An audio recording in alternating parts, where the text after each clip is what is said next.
Murder in Mesopotamia by Agatha Christie. I don't pretend to know anything about writing. I'm doing this simply because Dr. Riley asked me to. And somehow when Dr. Riley asks you to do a thing, you don't like to refuse. "Oh, but Doctor," I said, "I'm not at all literary." "Nonsense, Nurse Leathern," he said. "Treat it as case notes." "Well, of course, you can look at it that way." "Why don't you write it yourself, Doctor?" I asked. "I wasn't on the spot. You were." "Now, what about it?" Something was worrying me. "You know, Doctor, I'm afraid I might tend to be, well, a little personal sometimes." "Oh, God bless my soul, woman, the more personal you are, the better. This is a story of human beings. Be personal. Be prejudiced. Be catty. Be anything you please. Write the thing your own way. You're a sensible woman, and you'll give a sensible, common-sense account of the business." So that was that, and I promised to do my best. And here I am beginning, but it's difficult to know just where to start. I suppose I ought to say a word or two about myself. My name is Amy Leathern. I'm a qualified nurse, and I came out to Iraq on a temporary basis with a Mrs. Kelsey and her baby. The Kelseys undertook to pay my passage home, unless, that is, we found someone needing a nurse for the return journey. Dr. Riley was on board going out. He was the civil surgeon at a place called Hassania, a day and a half's journey from Baghdad. Well, I'd been about a week in Baghdad and was thinking about my return when I ran across him again. "As a matter of fact, nurse," he said, "I've got a possible job for you. A Mrs. Leidner. Husband's an American Swede, Dr. Eric Leidner, head of a large dig." And he explained how this expedition was excavating the site of an Assyrian city. It was a lonely spot, and Dr. Leidner had been worried for some time about his wife's health. "It seems she has these recurring nervous terrors," said Dr. Riley, "and he'd be happier if he knew that some responsible person with expert knowledge was keeping an eye on her. Well, nurse, what do you think of the idea? You'd see something of the country before you go home." "Well," I said, "I really think I might try it." "Splendid," said Dr. Riley. "Leidner's in Baghdad now. I'll tell him to come round." Dr. Leidner came to the hotel that afternoon. He was a middle-aged man with something gentle and kindly about him. "My wife is really in a very nervous state," he said. "I'm quite worried about her." "She's in good physical health?"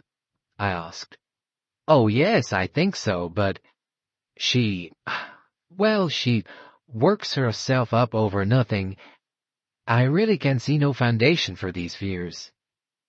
"Fears of what, Dr. Leidner?" "Oh, just nervous terrors, you know."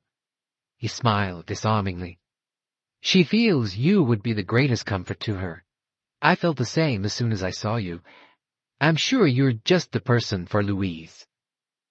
"Well, Dr. Leidner," I said, "we can but try."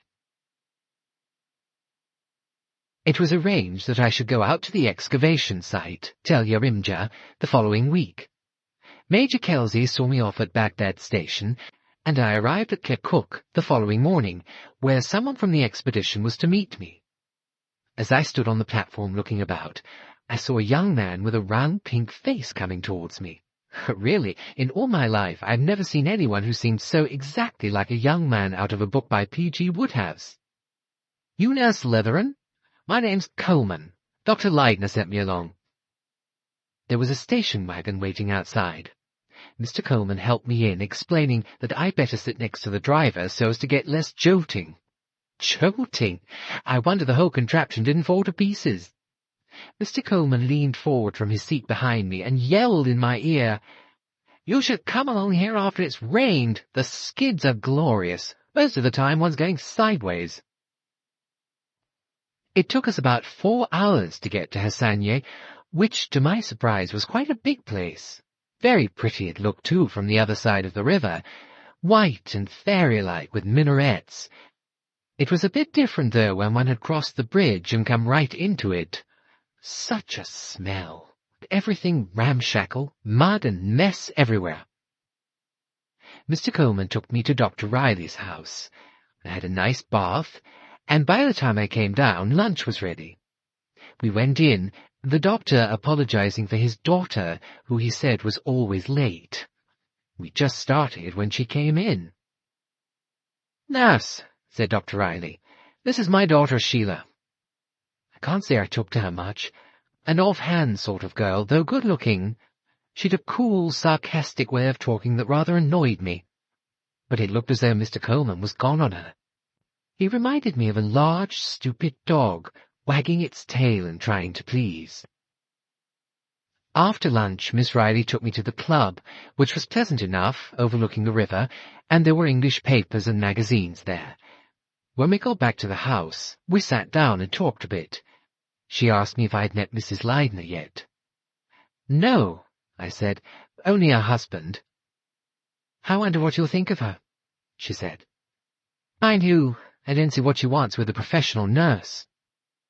"You think there's nothing the matter with her?" I asked. "Of course there's nothing the matter with her. The woman's as strong as an ox. Anything to get attention, to have everybody hovering round, making a fuss of her." "Is Mrs. Leidner a nervous woman?" I said. "Is she nervous, for instance, of living out, far from anywhere?" "What's there to be nervous of? Good heavens, there are 10 of them there, and they've got guards too because of the antiquities. Oh no, she's not nervous. At least—" Sheila Riley seemed struck by some thought.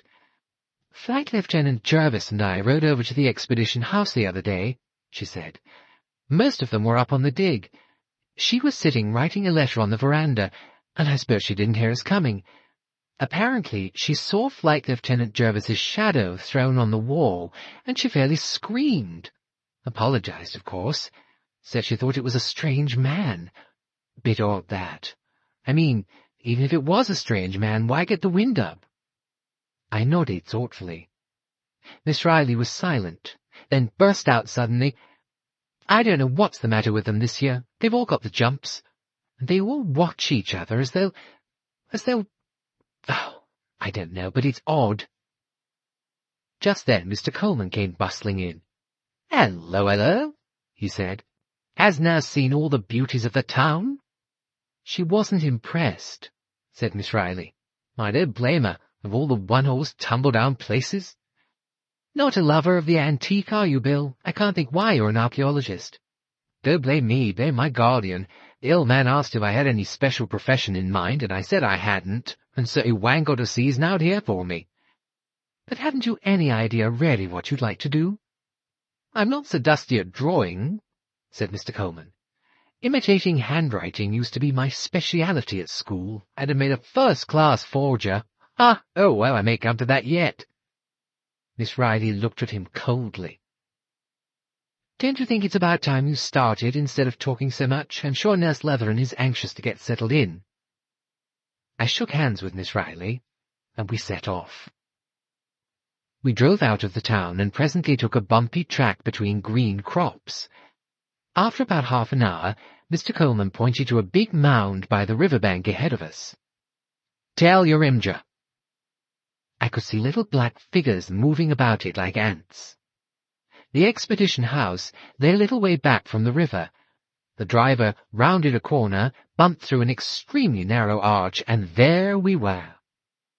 The house was built round a courtyard onto which all the rooms and most of the windows opened.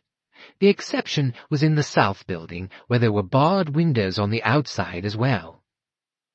In the southwest corner a staircase led up to a long flat roof, with a parapet running the length of the south side of the building, which was higher than the other 3 sides. Mr. Coleman led me round the east side of the courtyard and halfway along the south side to a big open veranda in its centre. He pushed open a door at one side, and we entered a room where several people were sitting round a tea table. The lady at the head of the table rose and came to greet me, and I had my first glimpse of Louise Leidner. She wasn't a bit like what I'd imagined her. She wasn't a Swede, but she had that blonde Scandinavian fairness that you don't very often see. Midway between 30 and 40, She was very thin and fragile-looking, and her face was rather haggard. Her eyes, though, were lovely. They were the only eyes I've ever come across that you might truly describe as violet. She put out her hand and smiled. "I'm so glad you've come, nurse. Will you have some tea?"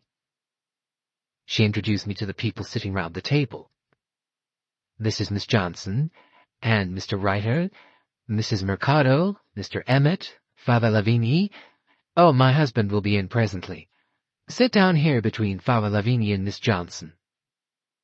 I did so, and Miss Johnson began to ask me about my journey. I liked her. She was getting on for 50, I should judge, and rather mannish in appearance, with iron-grey hair cropped short. Father Lavigny I found just a bit alarming. He was a tall man, with a great black beard and pince-nez, and was wearing a monk's robe of some white woolen material. I noticed that he had shrewd, observant eyes, which darted about from face to face. Opposite me were the other three. Mr. Reiter was a stout, fair young man with glasses and very round blue eyes. The other young man, Mr. Emmett, had a long, rather humorous face, and he looked very attractive when he smiled. He said little, though, just nodded if spoken to, or answered in monosyllables. The last person was Mrs. Mercado, and I couldn't have a good look at her because whenever I glanced in her direction, I always found her staring at me. It was a bit disconcerting, to say the least. She was quite young, not more than about 25, and sort of dark and slinky-looking. She had a thin, bird-like face with big eyes, and rather a tight, suspicious mouth. Mr. Coleman took the place beyond Miss Johnson, and just as we were finishing, Dr. Leidner and Mr. Mercado came in from the dig.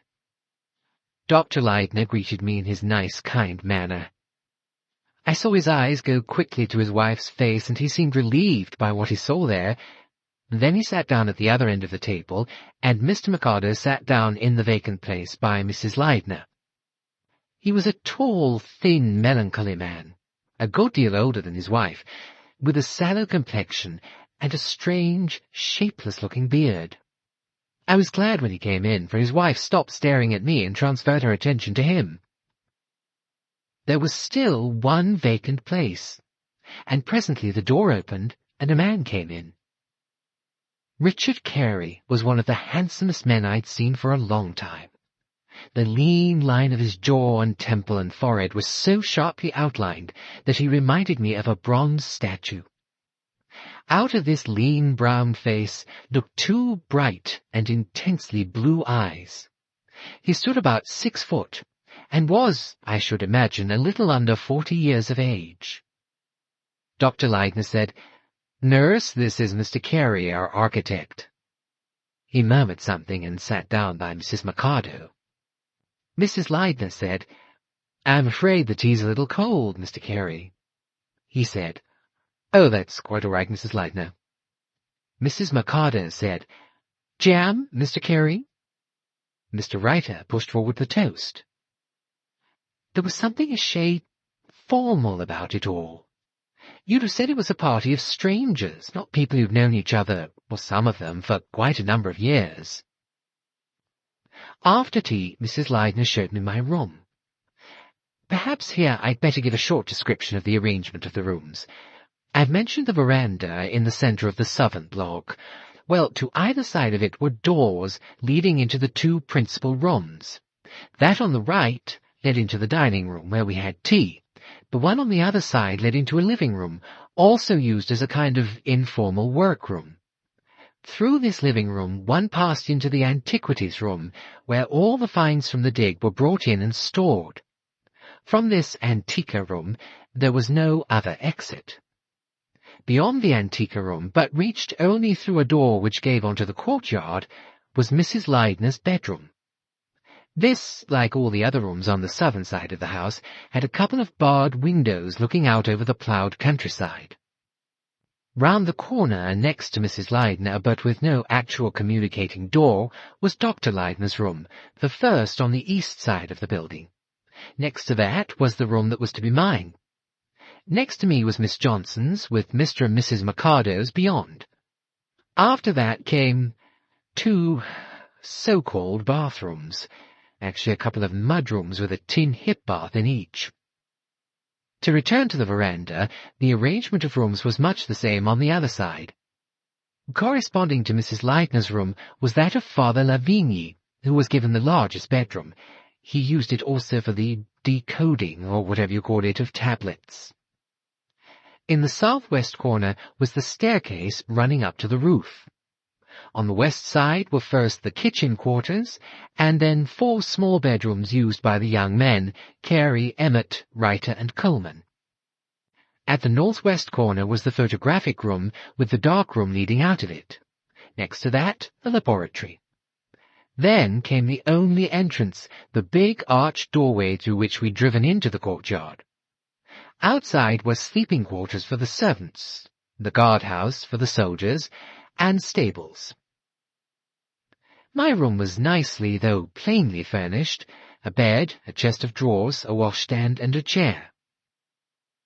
"The boys will bring you hot water before lunch and dinner," said Mrs. Leidner. "And in the morning, of course." She fingered the jug and basin absently. "I do hope you'll be happy here."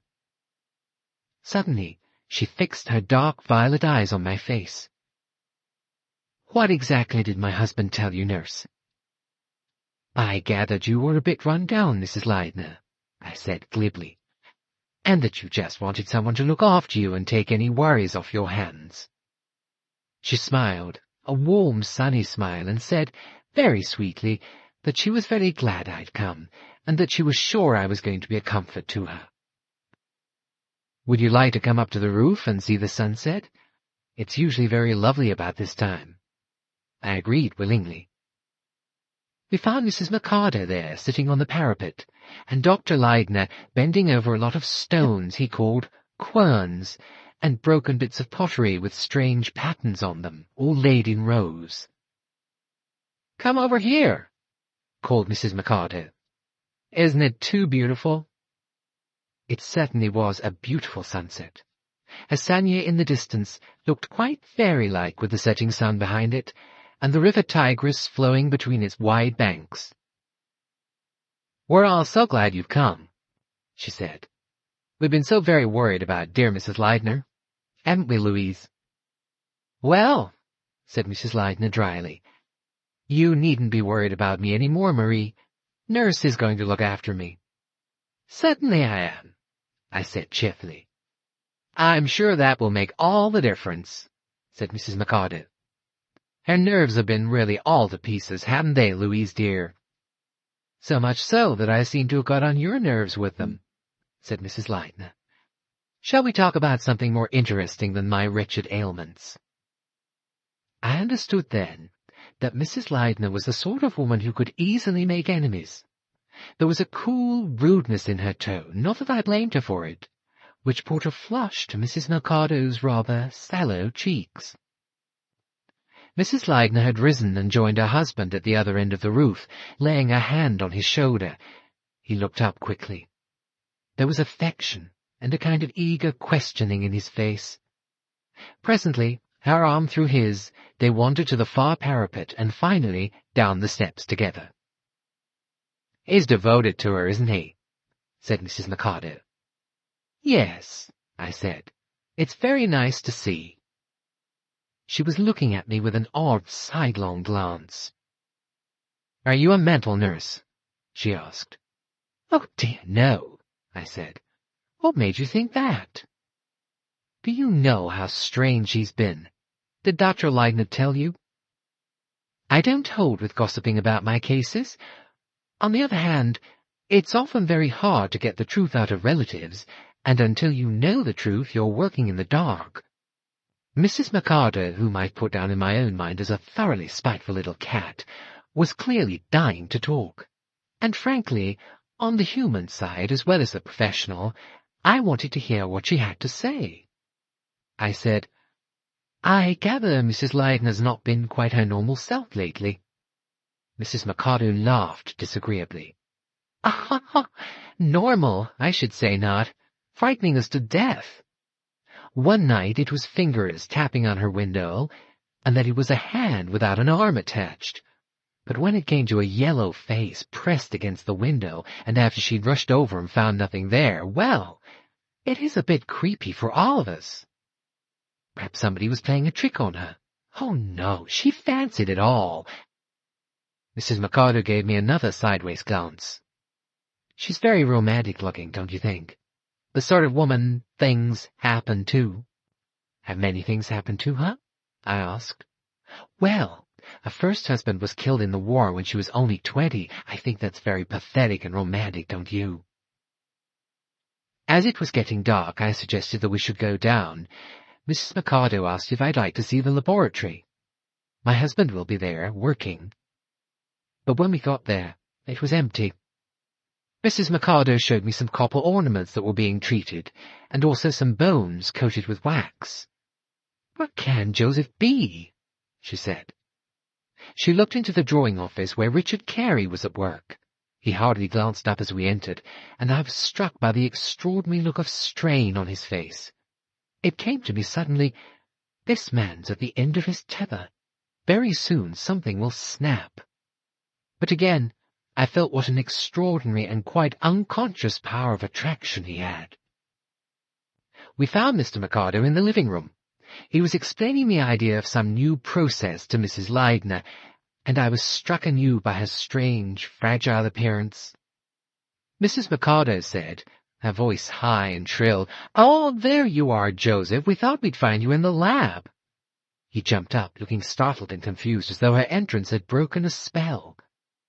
I must go now," he stammered. I'm in the middle of...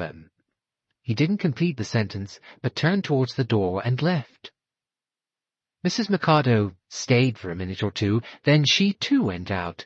As she passed me, I saw her face. She looked wild with fury. I liked Mrs. Leidner, and I didn't think it was all her fault, but the fact remained that dear ugly Miss Johnson and that common little spitfire Mrs. Mikado couldn't hold a candle to her in looks or in attraction. I looked at Mrs. Leidner sitting there sewing, so remote and aloof, and I felt somehow I ought to warn her. I think I'd better make it clear right away that there isn't going to be any local colour in this story. I know nothing about archaeology, and I don't very much want to. Messing about with people and places that are buried and done with doesn't make sense to me. The very first morning after my arrival, Mr. Carey asked if I'd like to come and see the palace he was planning, I think he called it. Nearly 3,000 years old that palace was. But would you believe it? There was nothing to see but dirty mud walls about 2 feet high. Then Dr. Leidner showed me a child's grave that had just been uncovered. After a bit, he said he was going back to the house for a mid-morning cup of tea, so he and I walked together and he told me things, and when he explained, it was quite different. I sort of saw it all, how it used to be, the streets and the houses, and he showed me ovens where they baked bread, and said the Arabs used much the same kind of ovens nowadays. We got back to the house and found Mrs. Leidner was up. Tea came in almost at once, and Dr. Leidner told her what had turned up during the morning on the dig. Then he went back to work, and Mrs. Leidner asked me if I'd like to see some of the finds. Of course I said yes, so she took me through into the Antiqa room. There was a lot of stuff lying about, mostly broken pots it seemed to me, or else ones that were all mended and stuck together. The whole lot might have been thrown away. "It's a pity they're all so broken, isn't it?" I said. "Are they really worth keeping?" Mrs. Leidner smiled a little and said, "I'll show you something more exciting." She took down a box from the shelf and showed me a beautiful gold dagger with dark blue stones in the handle. I exclaimed with pleasure. Mrs. Leidner laughed. "Yes, everybody likes gold." She took down another tray and showed me a really beautiful gold drinking cup with a design of rams' heads on it. Beautiful, isn't it? These came from a prince's grave. We found other royal graves, but most of them had been plundered. This cup's our best find. It's one of the most lovely ever found anywhere. Suddenly, with a frown, Mrs. Leidner brought it up close to her eyes and scratched at it delicately with her nail. "How extraordinary! There's wax on it. Someone must have been in here with a candle." She detached the little flake and replaced the cup.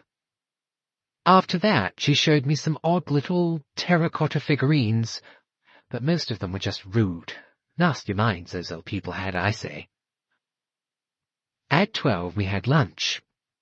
Afterwards, Dr. Leidner and Mr. Mikado cleaned some pottery, Mr. Carey and Mr. Coleman went out on the dig, and Mr. Reiter went off to the photographic room. "I suppose you'll rest for a bit, Louise?"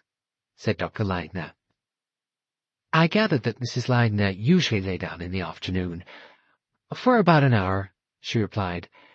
"Then perhaps I'll go for a short stroll." "Good. Nurse will go with you, won't you?" "Of course," I said. No, said Mrs. Leidner. "I like going alone. Nurse isn't to feel so much on duty that I'm not allowed out of her sight." "Oh, but I'd like to come," I said. "No, really, I'd rather you didn't." She was quite firm. "I must be by myself every now and then. It's necessary to me." I didn't insist, of course.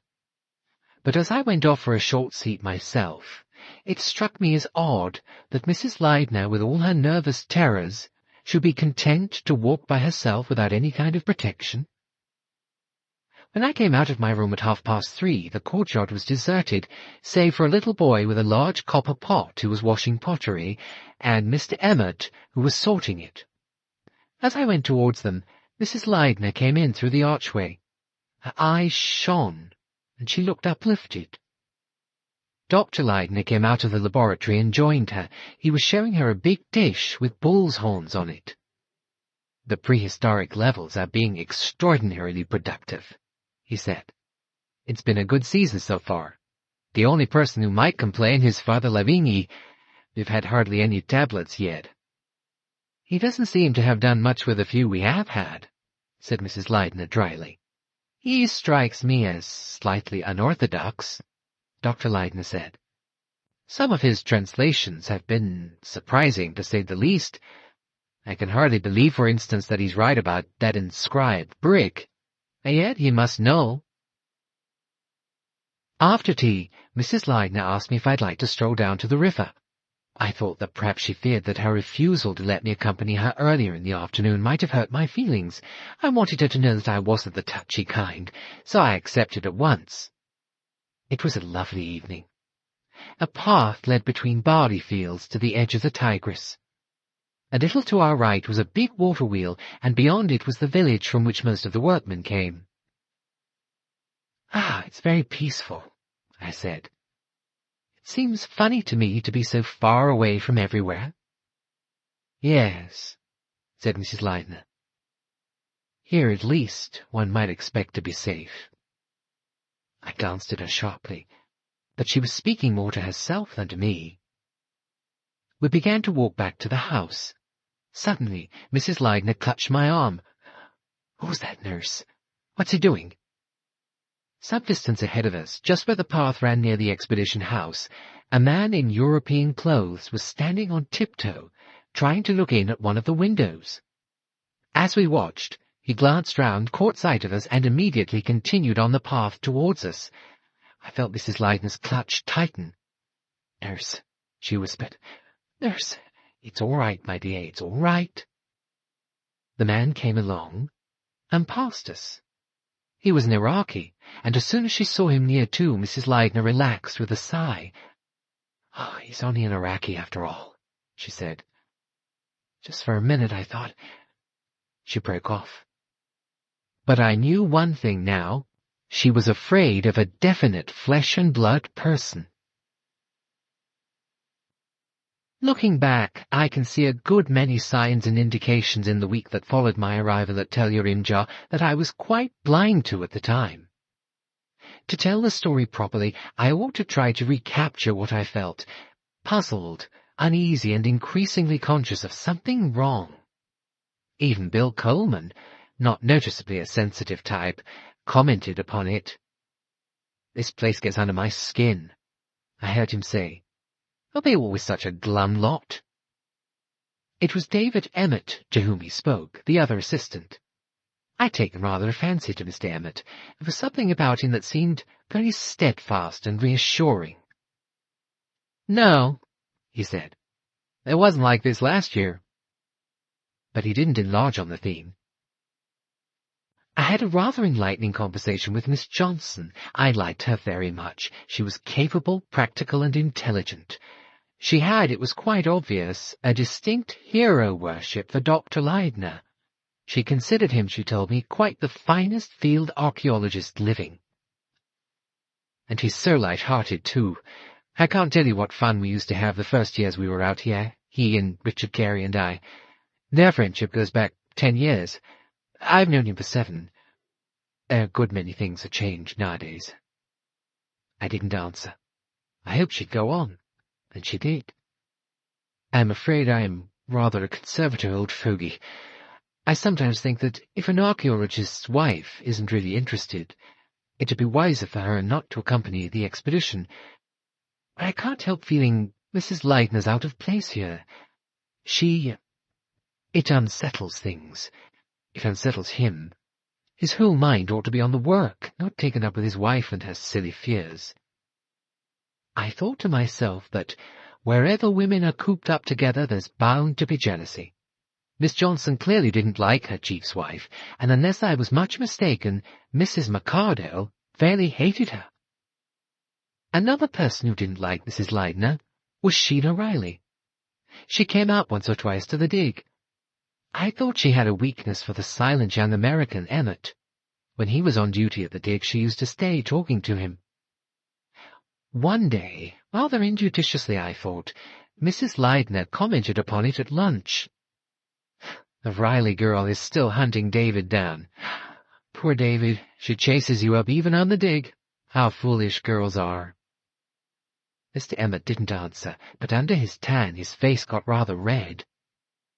That afternoon, Mr. Coleman said to me, "Mrs. L's got her knife into Sheila Riley, I know, but then Sheila's been damned rude to her once or twice. Of course she's bound to get a bit full of herself, being the only young woman in the place. And Mrs. L's damn good-looking, rather like those fairy women who come out of marshes with lights and lure you away." He added bitterly, "You wouldn't find Sheila luring anyone. All she does is tick a fellow off." I remember one other incident of significance. I was trying to entice a pie-dog pup with a piece of bread. It slunk away, and I followed it, out through the archway and round the corner of the house. Before I knew it, I had cannoned into Father Lavigny and another man who was standing together, and in a minute I realized that the second man was the same one Mrs. Leidner and I had noticed trying to peer through the window. I apologized, and Father Lavigny smiled, and with a word of farewell to the other man, he returned to the house with me. "You know," he said, "I am very ashamed. I am a student of Oriental languages, and none of the men on the work can understand me. I was trying my Arabic on that man who is a dansman to see if I got on better. But it still wasn't very successful. Leidner says my Arabic is too pure." That was all. But it just passed through my head that it was odd the same man should still be hanging round the house. That night we had a scare. It must have been about 2 in the morning when my door opened. "Nurse, nurse." It was Mrs. Leidner's voice, low and urgent. I struck a match and lit the candle. She was standing by the door in a long blue dressing gown, petrified with terror. "There's someone in the room next to mine. I heard him scratching on the wall. Get Eric." I nodded and ran out. In a minute Dr. Leidner was with us. "Someone in the Antiqa room?" he cried. He ran out quickly. "The Antiqa room," breathed Mrs. Leidner. "Of course. How stupid of me." And pulling her gown round her, she bade me come with her. All traces of her panic-stricken fear had vanished. We arrived in the Antiqa room to find Dr. Leidner with Father Lavigny, who'd also heard a noise, and fancied he saw a light in the Antiqa room. But when he'd got there, he'd found no one. The door, moreover, was locked, as it was supposed to be at night. Nothing more was to be learned. There were no traces of an intruder, and nothing had been taken.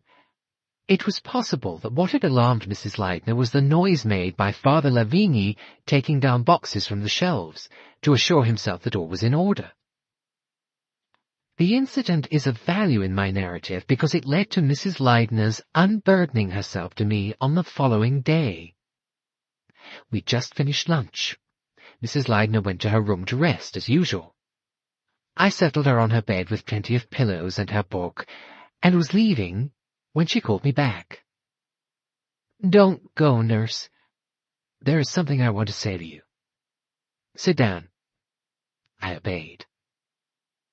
"You must have wondered what all this is about." I nodded without saying anything. "Do you know what I'm frightened of?"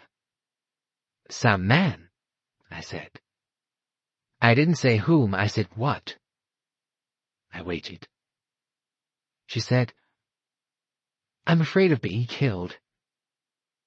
"Tell me all about it," I said. She began to speak. "In 1918, when I was 20, I married a young man in one of our State Departments." "I know," I said.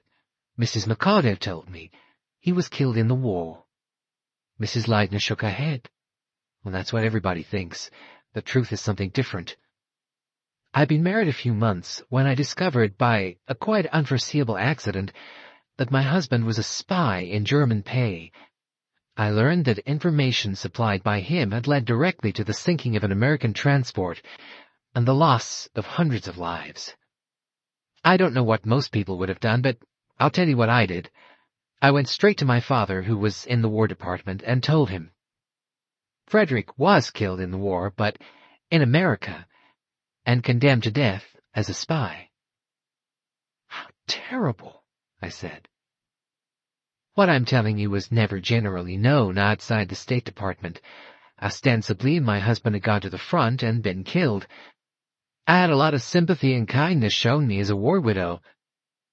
And then I became very fond of a certain young man. As I wavered, an amazing thing happened. I got an anonymous letter from Frederick, saying that if I ever married another man, he'd kill me." "From Frederick, your dead husband?" "Yes." I went to my father, and he told me the truth. My husband hadn't been shot after all. He'd escaped, but his escape did him no good. He was involved in a train wreck a few weeks later, and his dead body was found amongst others. Since Frederick had died anyway, my father had seen no reason to tell me anything until now. But the letter I received opened up entirely new possibilities. Could my husband still be alive? My father went into the matter as carefully as possible. The crash had caused a certain amount of disfiguration so that he couldn't speak with cast-iron certainty, but as far as one could be sure, the body that was buried was Frederick's, and this letter was a cruel and malicious hoax. The same thing happened more than once. If I seemed to be on intimate terms with any man, I'd receive a threatening letter. "In your husband's handwriting?" I asked. "Well, that's difficult to say. I had no letters of his, only my memory to go by." "Is there anyone else it could be?" "There's one possibility. Frederick had a younger brother, a boy of 10 or 12 at the time of our marriage. What happened to this boy, William his name was, I don't know. He adored his brother. He may have grown up regarding me as directly responsible for his death, and he may have invented this scheme by way of punishment. He may have dedicated his life to revenge." "Please go on." "There isn't much more to tell. I met Eric 3 years ago. I meant never to marry. Eric made me change my mind. Right up to our wedding day, I waited for another threatening letter, but none came. I decided that whoever the writer might be, he was either dead or tired of his cruel sport. 2 days after our marriage, I got this." Drawing a small attaché case towards her, she unlocked it, took out a letter, and handed it to me. "You have disobeyed. Now you cannot escape. You must be Frederick Bosner's wife only." You have got to die. A month later, I got a second letter. I have not forgotten. I am making my plans. You have got to die. Why did you disobey? Does your husband know about this? He knows that I am threatened. Mrs. Leidner spoke slowly. I showed him both letters when the second one came. He thought that it might be someone who wanted to blackmail me by pretending my first husband was alive. She paused. A few days after I received the second letter, we had a narrow escape from death by gas poisoning. Somebody entered our apartment after we were asleep and turned on the gas. Luckily I woke and smelled it in time. Eric was still, I think, less alarmed than I was. He wanted to go to the police. Naturally, I wouldn't hear of that. In the end, we agreed that I should accompany him here, and that it might be wise if I didn't return to America in the summer but stayed in London and Paris. All went well. I felt sure now that everything would be all right. After all, we've put half the globe between ourselves and my enemy. And then, a little over 3 weeks ago, I received a letter with an Iraqi stamp on it. She handed me a third letter. You thought you could escape. You were wrong. You shall not be false to me and live. I have always told you so. Death is coming very soon. And a week ago, this, just lying on the table here, it hadn't even gone through the post. I took the sheet of paper from her. There was just one phrase scrawled across it. I have arrived. She stared at me. You understand? He's going to kill me. It may be Frederick, it may be William, but he's going to kill me. I caught her wrist. Now, don't give way. We'll look after you. I was struck by a sudden idea. You'd recognize your husband, I suppose. It's over 15 years, she said. I mightn't. She shivered. I saw a face one night. There was a tap, tap, tap on the window, and then I saw a face, a dead face, ghastly and grinning against the pane. I screamed and screamed. I soothed Mrs. Leidner as best I could. Then I went in search of Dr. Leidner and told him of our conversation. I'm glad she told you, he said. It's worried me dreadfully. What do you think of the whole thing? These letters may be just a cruel and malicious hoax, I said. Yes, but what are we to do? They're driving her mad. I don't know what to do for the best. It was on the tip of my tongue to ask whether he'd thought of giving a discreet hint to the local police, but afterwards I was glad I hadn't done so. What happened was this. On the following day, Mr. Coleman was going into Hassania to get the workman's pay. He was also taking in our letters to catch the airmail. As they were written, our letters were dropped into a wooden box on the dining-room windowsill. Last thing that night, Mr. Coleman took them out and was sorting them out into bundles. Suddenly he gave a shout. What is it? I asked. He held out a letter with a grin. It's lovely Louise. She really is going balmy. She's addressed a letter to someone at 42nd Street, Paris, France. I don't think that can be right, do you? Do you mind taking it to her and asking her what she does mean? She's just gone off to bed. I went to Mrs. Leidner, and she amended the address. It was the first time I'd seen her handwriting, and I wondered idly why it was familiar. It wasn't till the middle of the night that it suddenly came to me. Except that it was bigger and rather more straggling, it was extraordinarily like the writing on the anonymous letters. New ideas flashed through my head. Had Mrs. Leidner conceivably written those letters herself? And did Dr. Leidner half suspect the fact? Mrs. Leidner told me her story on a Friday. On the Saturday morning, Mr. Coleman started into Hassania, driving himself in the lorry with the letters in a knapsack. He also had 1 or 2 commissions to do for members of the expedition. It was payday for the men, and he'd have to go to the bank and bring out the money in coins of small denominations. All this was a long business, and he didn't expect to be back until the afternoon. Work on the dig was usually not very busy on the afternoon of payday, as at 3:30 the paying out began. A little boy, Abdullah, whose business it was to wash pots, was established as usual in the centre of the courtyard, keeping up an odd nasal chant. Dr. Leidner and Mr. Emmett were going to put in some work on the pottery until Mr. Coleman returned, and Mr. Carey went up to the dig. Mrs. Leidner went to her room to rest. I settled her as usual, and then, at about 1:45, I went to my own room, taking a book with me. A couple of hours passed quite pleasantly. When I put the book down and looked at my watch, I was quite surprised to find it was 20 to 3. I got up and came out into the courtyard. Abdullah was still scrubbing and singing his depressing chant, and David Emmett was standing by him sorting pots. I strolled over towards them, just as Dr. Leidner came down the staircase from the roof. "I've cleared some space up there," he said. "Louise will be pleased. She's complained lately that there's not room to walk about. I'll go and tell her the good news." He went over to his wife's door, tapped, and went in.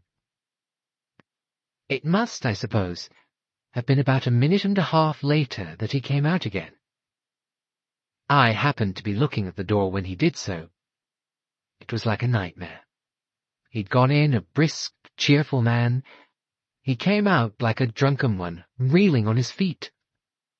"Nurse!" he called. "Nurse!" I ran across to him. He looked awful. His face was grey and twitching, and I saw he might collapse any minute.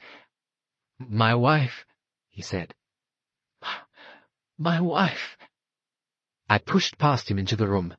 Mrs. Leidner was lying in a dreadful huddled heap by the bed. I bent over her. She was quite dead. Mrs. Leidner must have been dead an hour at least. The cause of death was perfectly plain. A terrific blow on the front of the head, just over the right temple. She must have got up from the bed and been struck down where she stood. I glanced round the room. Nothing seemed out of place. The windows were fastened, and there was nowhere where the murderer could have hidden.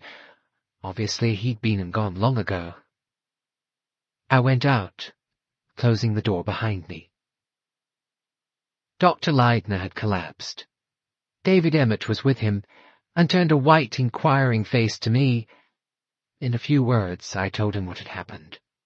As I'd always suspected, he was a first-class person to rely on in trouble. "We must notify the police as soon as possible. Bill ought to be back any minute. What shall we do with Leidner?" "Help me to get him into his room," I said. He turned the key in the lock of Mrs. Leidner's door and handed it to me. "But you better keep this, nurse." "Now then." Together we lifted Dr. Leidner, carried him into his own room, and laid him on his bed. Mr. Emmett went off in search of brandy. He returned accompanied by Miss Johnson, her face drawn and anxious. Leaving her with Dr. Leidner, we hurried out into the courtyard, just as the station wagon was coming through the archway. Bill jumped out, and saw that all wasn't well. "I say, is anything up?" "Mrs. Leidner's dead," said Mr. Emmett. "Killed." "What?" Bill's jolly face changed ludicrously. "Bill, get in again to Hassania as quick as you can, and get hold of Captain Maitland. He's in charge of the police here, I think. Get Dr. Riley first. He'll know what to do." Mr. Coleman nodded, and without a word jumped into the station wagon and drove off. I pass over the events of the next 2 hours, the arrival of Captain Maitland and the police and Dr. Riley. There was a good deal of general confusion and questioning. We began to get down to brass tacks about 5 o'clock, when Dr. Riley asked me to come with him into the office. He shut the door, sat down in Dr. Leidner's chair, and motioned me to sit opposite him. "Now then, nurse, let's get down to it. There's something damned odd here." He drew out a notebook. "This is for my own satisfaction. Now, what time was it exactly when Dr. Leidner found his wife's body?" "Almost exactly 2:45, I said. "I looked at my watch when I got up. It was 22 then." And did you form any opinion as to how long she'd been dead? I'd say at least an hour. I agree, said Dr. Riley. I examined the body at 4:30, and I'd put the time of death around 1:30. The door opened, and Dr. Leidner came in with Captain Maitland, a fussy little man with shrewd grey eyes. Dr. Riley relinquished his chair. Sit down, man. I'm glad you've come. There's something very odd about this business. I know, said Dr. Leidner. He looked at me. My wife confided the truth to Nurse Letherin. We mustn't keep anything back, Nurse. Please tell Captain Maitland and Dr. Riley just what passed between you and my wife yesterday. As nearly as possible, I gave our conversation verbatim. What an extraordinary story, said Dr. Riley when I'd finished. You can produce these letters, Leidner? I've no doubt they'll be found amongst my wife's belongings. Dr. Leidner turned to Captain Maitland. There must be no question of hushing this story up, Captain Maitland. The one thing necessary is for this man to be caught and punished. Suddenly I gave a start. Excuse me, but there's something perhaps I ought to mention. I told my story of the Iraqi we'd seen trying to peer through the window, and of how I'd seen him hanging about the place 2 days ago talking to Father Lavigny. This'll be something for the police to go on, said Captain Maitland. The man may have some connection with the case. He turned to Dr. Leidner. This is a review of the evidence we've got up to date. After lunch, which was served at midday and was over by 1:25, your wife went to her room, accompanied by Nurse Letherin, who settled her comfortably. You yourself went up to the roof, where you spent the next 2 hours. Is that right? Yes. Did you come down from the roof at all during that time? No.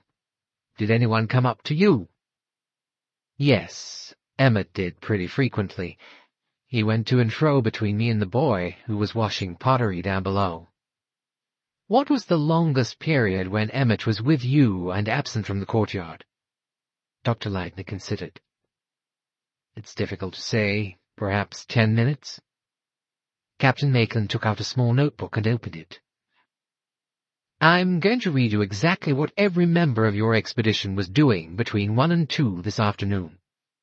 But surely— Wait! You'll see what I'm driving at in a minute.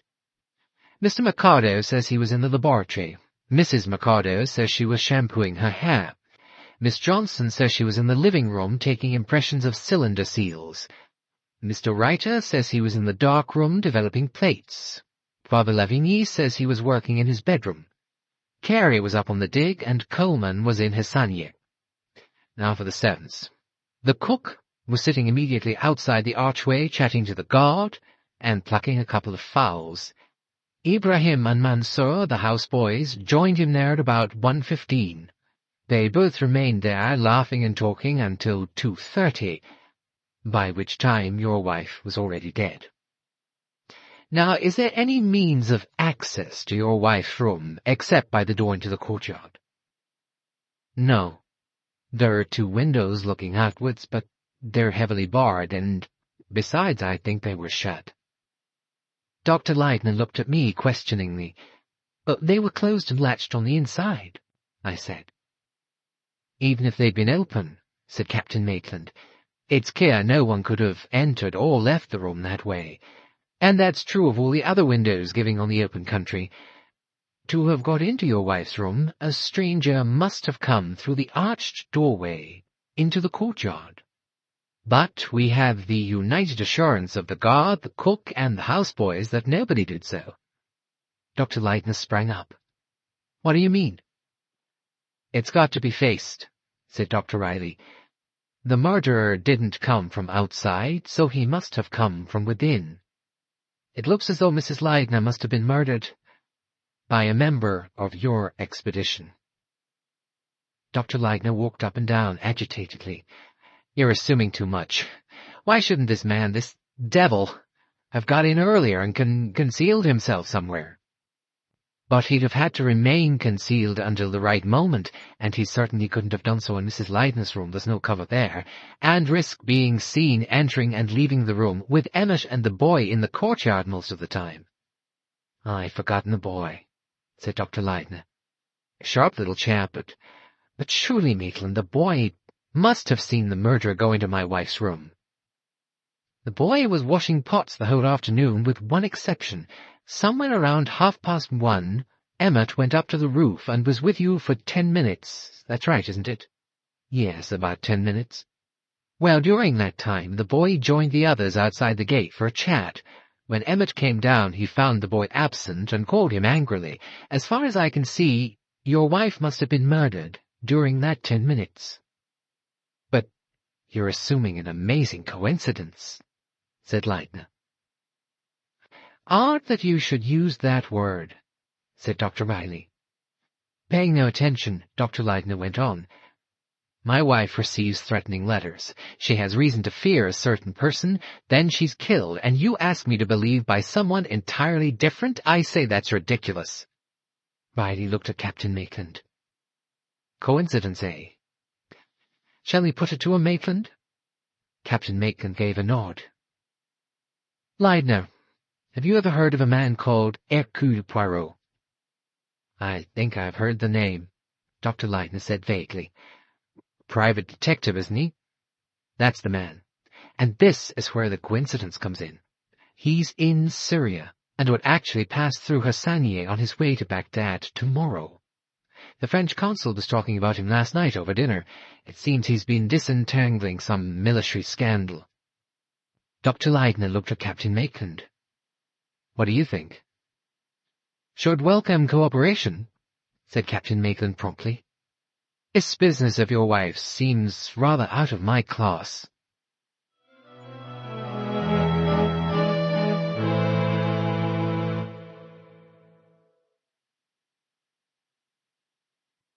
I don't think I'll ever forget my first sight of Hercule Poirot. Of course I got used to him later on, but to begin with it was a shock.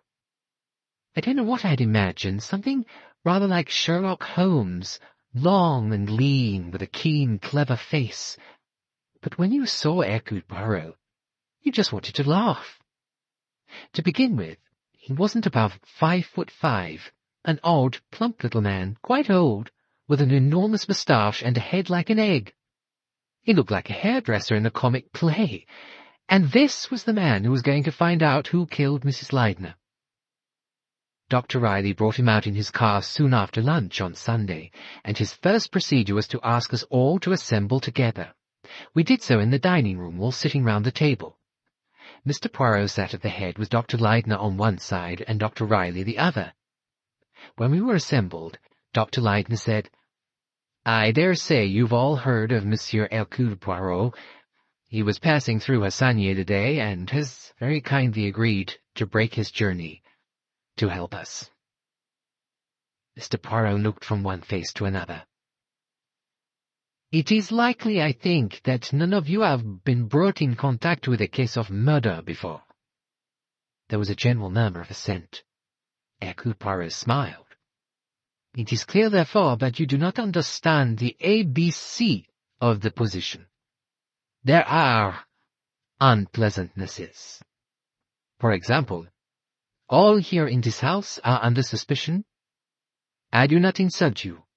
I merely explain to you how the matter must be approached. First, I assure myself of the fact that everyone in this room is innocent.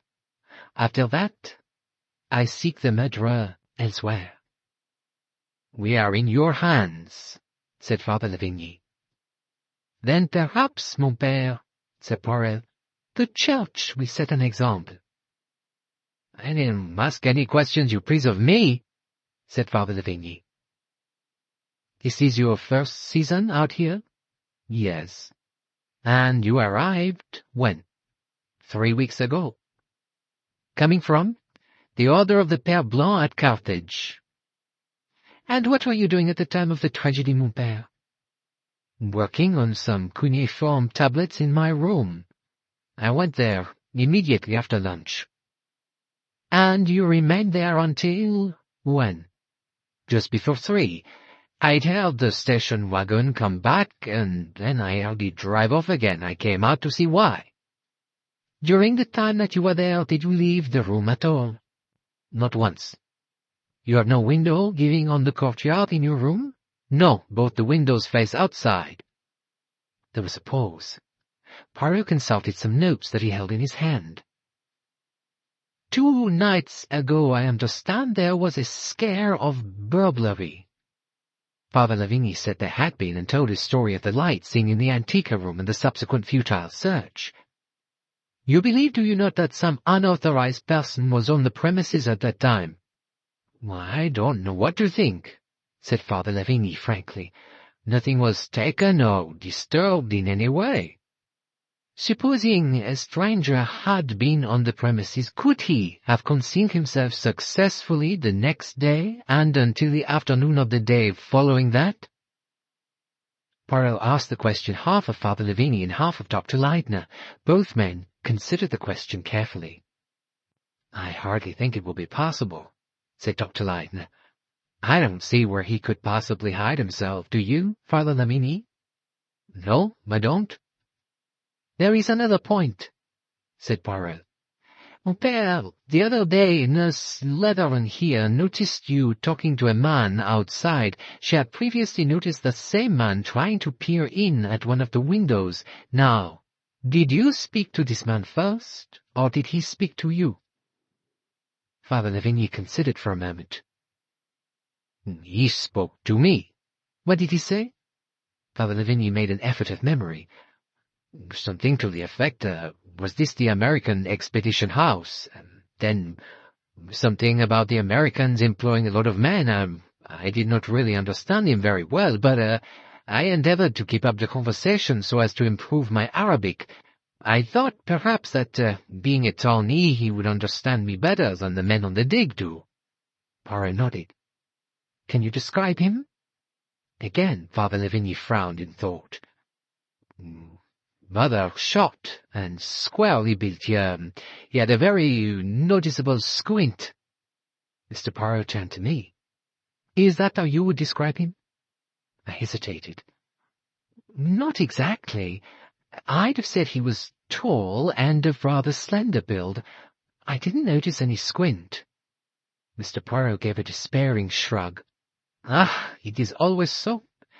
The description of the same man by 2 different people, never does it agree. This stranger, he may be important, he may not. At any rate, he must be found. Now let us continue our inquiry. He studied the faces round the table. Then he singled out Mr. Reiter. Come, my friend, let us have your account of yesterday afternoon. Mr. Reiter's pink, plump face flushed scarlet. To begin with, your name and age. Carl Reiter, 28. American, yes? Yes, I come from Chicago. This is your first season? Yes. I'm in charge of the photography. Yes. And yesterday afternoon, how did you employ yourself? Well, I was in the dark room and the photographic room. The dark room opens out of the photographic room? Yes. And so you never came outside? No, sir. Carl Reiter shook his head. Mr. Emmett? Said Poirot. David Emmett was clear and concise. I was working with the pottery from 1:45 till 2:45, overseeing the boy Abdullah, sorting it and occasionally going up to the roof to help Dr. Leidner. How often did you go up to the roof? 4 times, I think. For how long? Well, usually a couple of minutes, not more. But on one occasion, I stayed for about 10 minutes. And I understand that when you came down, you found the boy had left his place. Yes, I called him, and he reappeared from outside the archway. He got out to gossip with the others. And it was 1:30 when both you and the boy were absent and the courtyard was empty? About then? Of course I can't say exactly. Poirot turned to Dr. Riley. That agrees with your estimate of the time of death, Doctor? It does, said Dr. Riley. Mr. Poirot stroked his great curled moustaches. I think we can take it that Mrs. Leidner met her death during that 10 minutes, he said slowly. A wave of horror seemed to float round the room. I think it was at that moment that I felt the murderer was in the room, sitting with us, listening. One of us. Perhaps Mrs. Mercader felt it too, for she suddenly gave a short, sharp cry. "Courage, Marie," said her husband. "Tell me, madame," said Poirot, "of the way you spent yesterday afternoon." Mrs. Mercader sobbed. "I was washing my hair. It seems awful not to have known anything about it. You were in your room?" "Yes." "And you did not leave it?" "Not till I heard the car, and then I came out and I heard what had happened. Oh, it was awful." Poirot turned to her husband. "And you, monsieur, how did you pass yesterday afternoon?" Mr. Mercader started nervously. You were in the laboratory, Joseph," his wife prompted him. "Ah, yes, so I was." Poirot moved on. "Miss Johnson," he said. "I'm afraid I can tell you very little," said Miss Johnson. "I was working in the living room, taking impressions of some cylinder seals." "And you noticed nothing?" Well, not really. Perhaps I'm only imagining it." "And what was this something you, shall we say, imagined?" "I've imagined, since, that at some time during the afternoon I heard a very faint cry." "What time was this, mademoiselle?" asked Poirot. "It must have been about 1:30. "And you heard nothing else? The opening or shutting of a door, for instance?" Miss Johnson shook her head. "You are sitting at a table, I presume," continued Mr. Poirot. "Which way were you facing?" "I was facing the courtyard." "Could you see the boy, Abdullah, washing pots from where you were?" "If I looked up, but of course I was very intent on what I was doing." There was a momentary silence, and Mr. Poirot once more consulted his notebook. "Mr. Carey." Richard Carey seemed slow and wooden. "I can add nothing. I was on duty at the dig. The news was brought to me there." "And you can think of nothing helpful that occurred in the days immediately preceding the murder?" "Nothing at all." "Mr. Coleman." "I was right out of the whole thing," said Mr. Coleman. "I went to Hercule yesterday morning to get the money for the men's wages. When I came back, Emmett told me what had happened, and I went back to get the police and Dr. Riley." Poirot considered him for a moment or two. "You are an Englishman, Mr. Coleman?" "That's right, sir. Guaranteed genuine." "This is your first season?" "Quite right."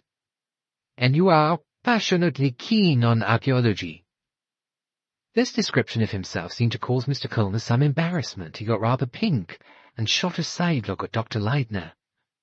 "Well, of course, it's all very interesting. I mean, I'm not exactly a brainy chap, but—" He broke off rather lamely. Poirot didn't insist.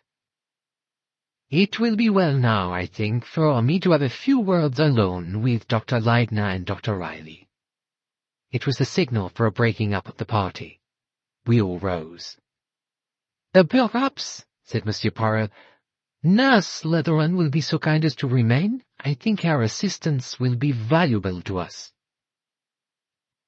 When everyone had gone out, Dr. Riley carefully closed the door. "Bien," said Poirot. "We are now private and undisturbed. We can speak freely. That little reunion we have just had, it served a purpose. In England, before the races, you have a parade of the horses, do you not, so that everyone may have an opportunity of seeing and judging them? That is the purpose of my little assembly. In the sporting phrase, I run my eye over the possible starters." "I don't believe for 1 minute," cried Dr. Leidner, "that any member of my expedition is implicated in this crime." He turned to me. Nurse, please tell Monsieur Poirot exactly what passed between my wife and you 2 days ago. Thus urged, I plunged into my own story, trying as far as possible to recall the exact words Mrs. Leidner had used. When I'd finished, Monsieur Poirot said, "Very good. You have the mind neat and orderly. You will be of great service to me here." He turned to Dr. Leidner. "You have these letters?" "I have them here. I thought you'd want to see them." Poirot took the letters and read them, scrutinizing them carefully as he did so. Then he put them down. "Bien. Now, let us proceed to get our facts clear and in order. The first of these letters was received by your wife shortly after her marriage to you in America. A very short time after the second arrived, you both had a near escape from coal gas poisoning. You then came abroad, and for nearly 2 years no further letters were received. They started again at the beginning of your season this year, that is to say, within the last 3 weeks. That is correct?" "Absolutely." "Also, certain incidents occurred, hands tapping at the window, a spectral face, noises in the Antica room. You did not witness any of these phenomena yourself?" "No. In fact, nobody did except Mrs. Leidner." "Father Lavigny saw a light in the Antica room." "Yes, I have not forgotten that." Poirot was silent for a moment. Then he said, "Had your wife made a will?" "I don't think so. It didn't seem worth it." "Is she not a wealthy woman?" "Yes, during her lifetime. Her father left her a considerable sum of money in trust, but she couldn't touch the principal. At her death it was to pass to any children she might have, and failing children to the Pittsdown Museum." Poirot drummed thoughtfully on the table. "Then we can, I think, eliminate one motive from the case. It is, you comprehend, what I look for first. Who benefits by the deceased's death? In this case, it is a museum. For the next step, I proceed always to suspect the husband or wife of the deceased.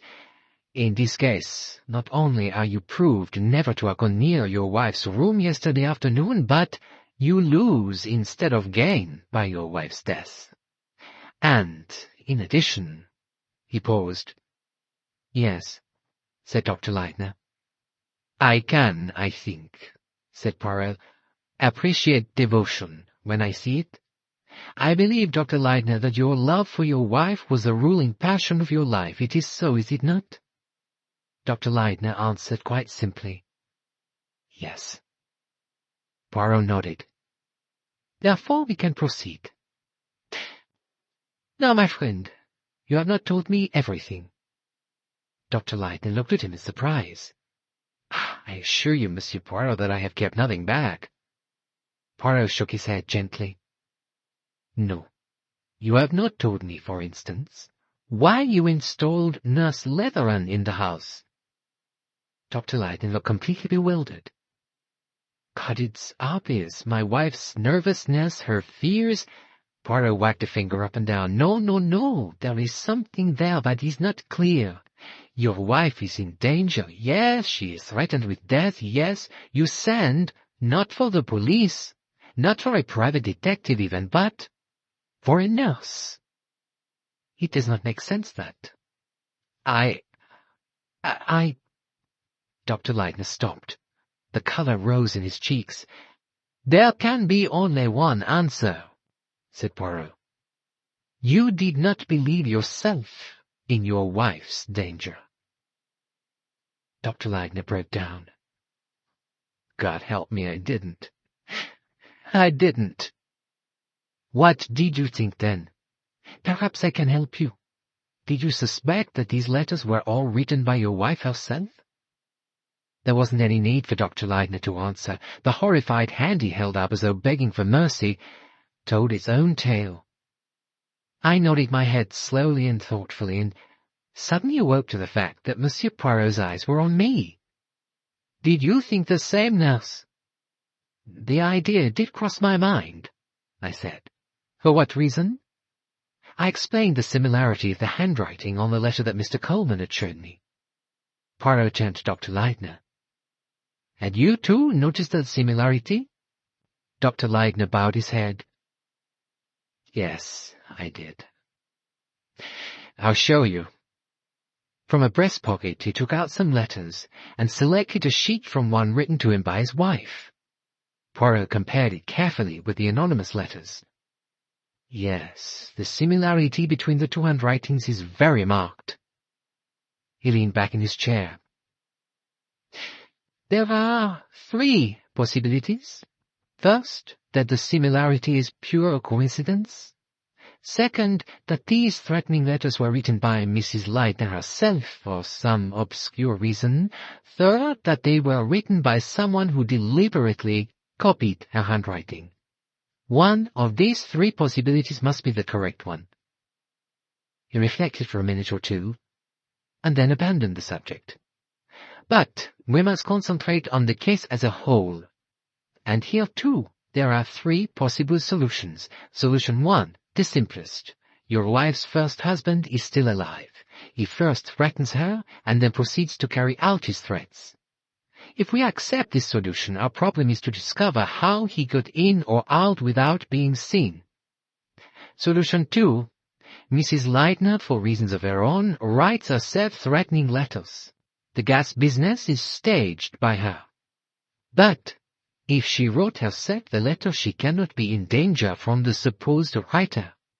We must, therefore, look elsewhere for the murderer. We must look, in fact, among the members of your staff. The third solution is the most interesting to my mind. The letters are genuine. They are written by Mrs. Leidner's first husband or his younger brother, who is actually one of the expedition staff. Dr. Leidner sprang to his feet. My wife's former husband is one of the expedition and she didn't recognize him? Absolutely impossible. But reflect a little, said Poirot. Some 15 years ago, your wife lived with this man for a few months. Would she know him if she came across him after that lapse of time? I think not. But there is a second possibility. The young brother, William, the child of those days, who was so passionately devoted to his elder brother, he is now a man. Will she recognize a child of 10 in a man nearing 30? Remember, in his eyes, Mrs. Leidner is the monster who sent his beloved brother to death. So, you have these 2 possibilities. Frederick Bosner, a man by now of 50-odd, and William Bosner, whose age would be something short of 30. Let us examine the members of your staff from these points of view. Who could emphatically not be Frederick or William? Carey, said Dr. Leidner. He and I worked together for years before I even met Louise. And also he is the wrong age, too young for Frederick, too old for William. Now, for the rest, there is Father Lavigny and Mr. Mercado. Either of them might be Frederick Bosner.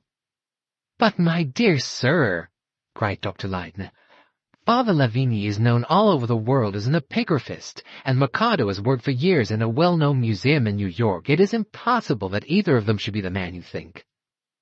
Poirot waved an airy hand. Impossible? Ha! I take no account of the world. The impossible always I examine it very closely. But we will pass on for the moment. Who else have you? Karl Reiter, a young man with a German name, David Emmett, and William Coleman. He is an Englishman. But did not Mrs. Leidner say she did not know what had happened to this boy? He might easily have been brought up in England. You have an answer to everything, said Dr. Leidner. Poirot was writing in a little book. Now let us pass to the opposite aspect of the matter. Who amongst the expedition had the means and opportunity of committing the crime? Carey was on the deck, Coleman was in Hassanieh. You yourself are on the roof. That leaves us Father Lavigny, Mr. Mercado, Mrs. Mercado, David Emmett, Karl Reiter, Miss Johnson, and Nurse Leatheron. Oh, I exclaimed. Mr. Poirot looked at me with twinkling eyes. "Yes, I am afraid, monsieur, that you have to be included. It would have been quite easy for you to have gone along while the courtyard was empty and killed Mrs. Leidner. You have plenty of strength, and she would have been quite unsuspicious until the moment the blow was struck." I was so upset that I couldn't get a word out, but Dr. Leidner's mind was running on a different tack. "You can't include Emmett, Monsieur Poirot. He was on the roof with me, remember, during that 10 minutes. Nevertheless, we cannot exclude him. He could have come down, gone straight to Mrs. Leidner's room, killed her, and then called the boy back. I suspect, Dr. Leidner, that your wife was an unusual woman. Is that true, nurse?" "Tell him what Louise was like," said Dr. Leidner to me. I spoke quite frankly. She was very lovely. You couldn't help admiring her and wanting to do things for her. I've never met anyone like her before. "That is valuable testimony, coming from an outsider," said Poirot politely. "Well, let us proceed. Under means and opportunity we have 7 names. Nurse Leathern, Miss Johnson, Mrs. Mercado, Mr. Mercado, Mr. Reiter, Mr. Emmett, and Father Lavigny. Now let us for the moment assume that our third theory is correct, that the murderer is Frederick or William Bosner, who is a member of the expedition's staff. By comparing lists, we can narrow down our suspects to 4. Father Lavigny, Mr. Mercado, Karl Reiter, and David Emmett." "But it's quite ridiculous," said Dr. Leidner. "Father Lavigny and Mercado are well-known men. They've been known for years." Poirot turned to him. "You do not appreciate an important point. If Frederick Bosner is not dead, what has he been doing all these years? He must have taken a different name. He must have built himself up a career." "As a Père Blanc?" asked Dr. Riley skeptically. "It is a little fantastic, that, yes," confessed Poirot. "But we cannot put it right out of court. Besides, there are other possibilities." "The young uns," said Dr. Riley. "In my opinion, only one of your suspects is even plausible. And that is young Karl Reiter. He's the right age. He's got a German name. He's new this year, and he had only to pop out of his photographic place, cross the courtyard to do his dirty work, and hare back again while the coast was clear." Monsieur Poirot didn't seem very receptive. "It may not be so simple as all that. Let us say no more at present. I would like now to examine the room where the crime took place." "Do you mind," said Dr. Leidner, "if I don't—" "Of course," said Poirot. Mrs. Leidner's body had been taken to Hassanier for the post-mortem, but otherwise her room had been left exactly as it was. To the right of the door as you entered was the bed. Opposite were the 2 barred windows giving onto the countryside. Between them was an oak table with 2 drawers. On the east wall hung a line of dresses protected by cotton bags. Immediately to the left of the door was the washstand.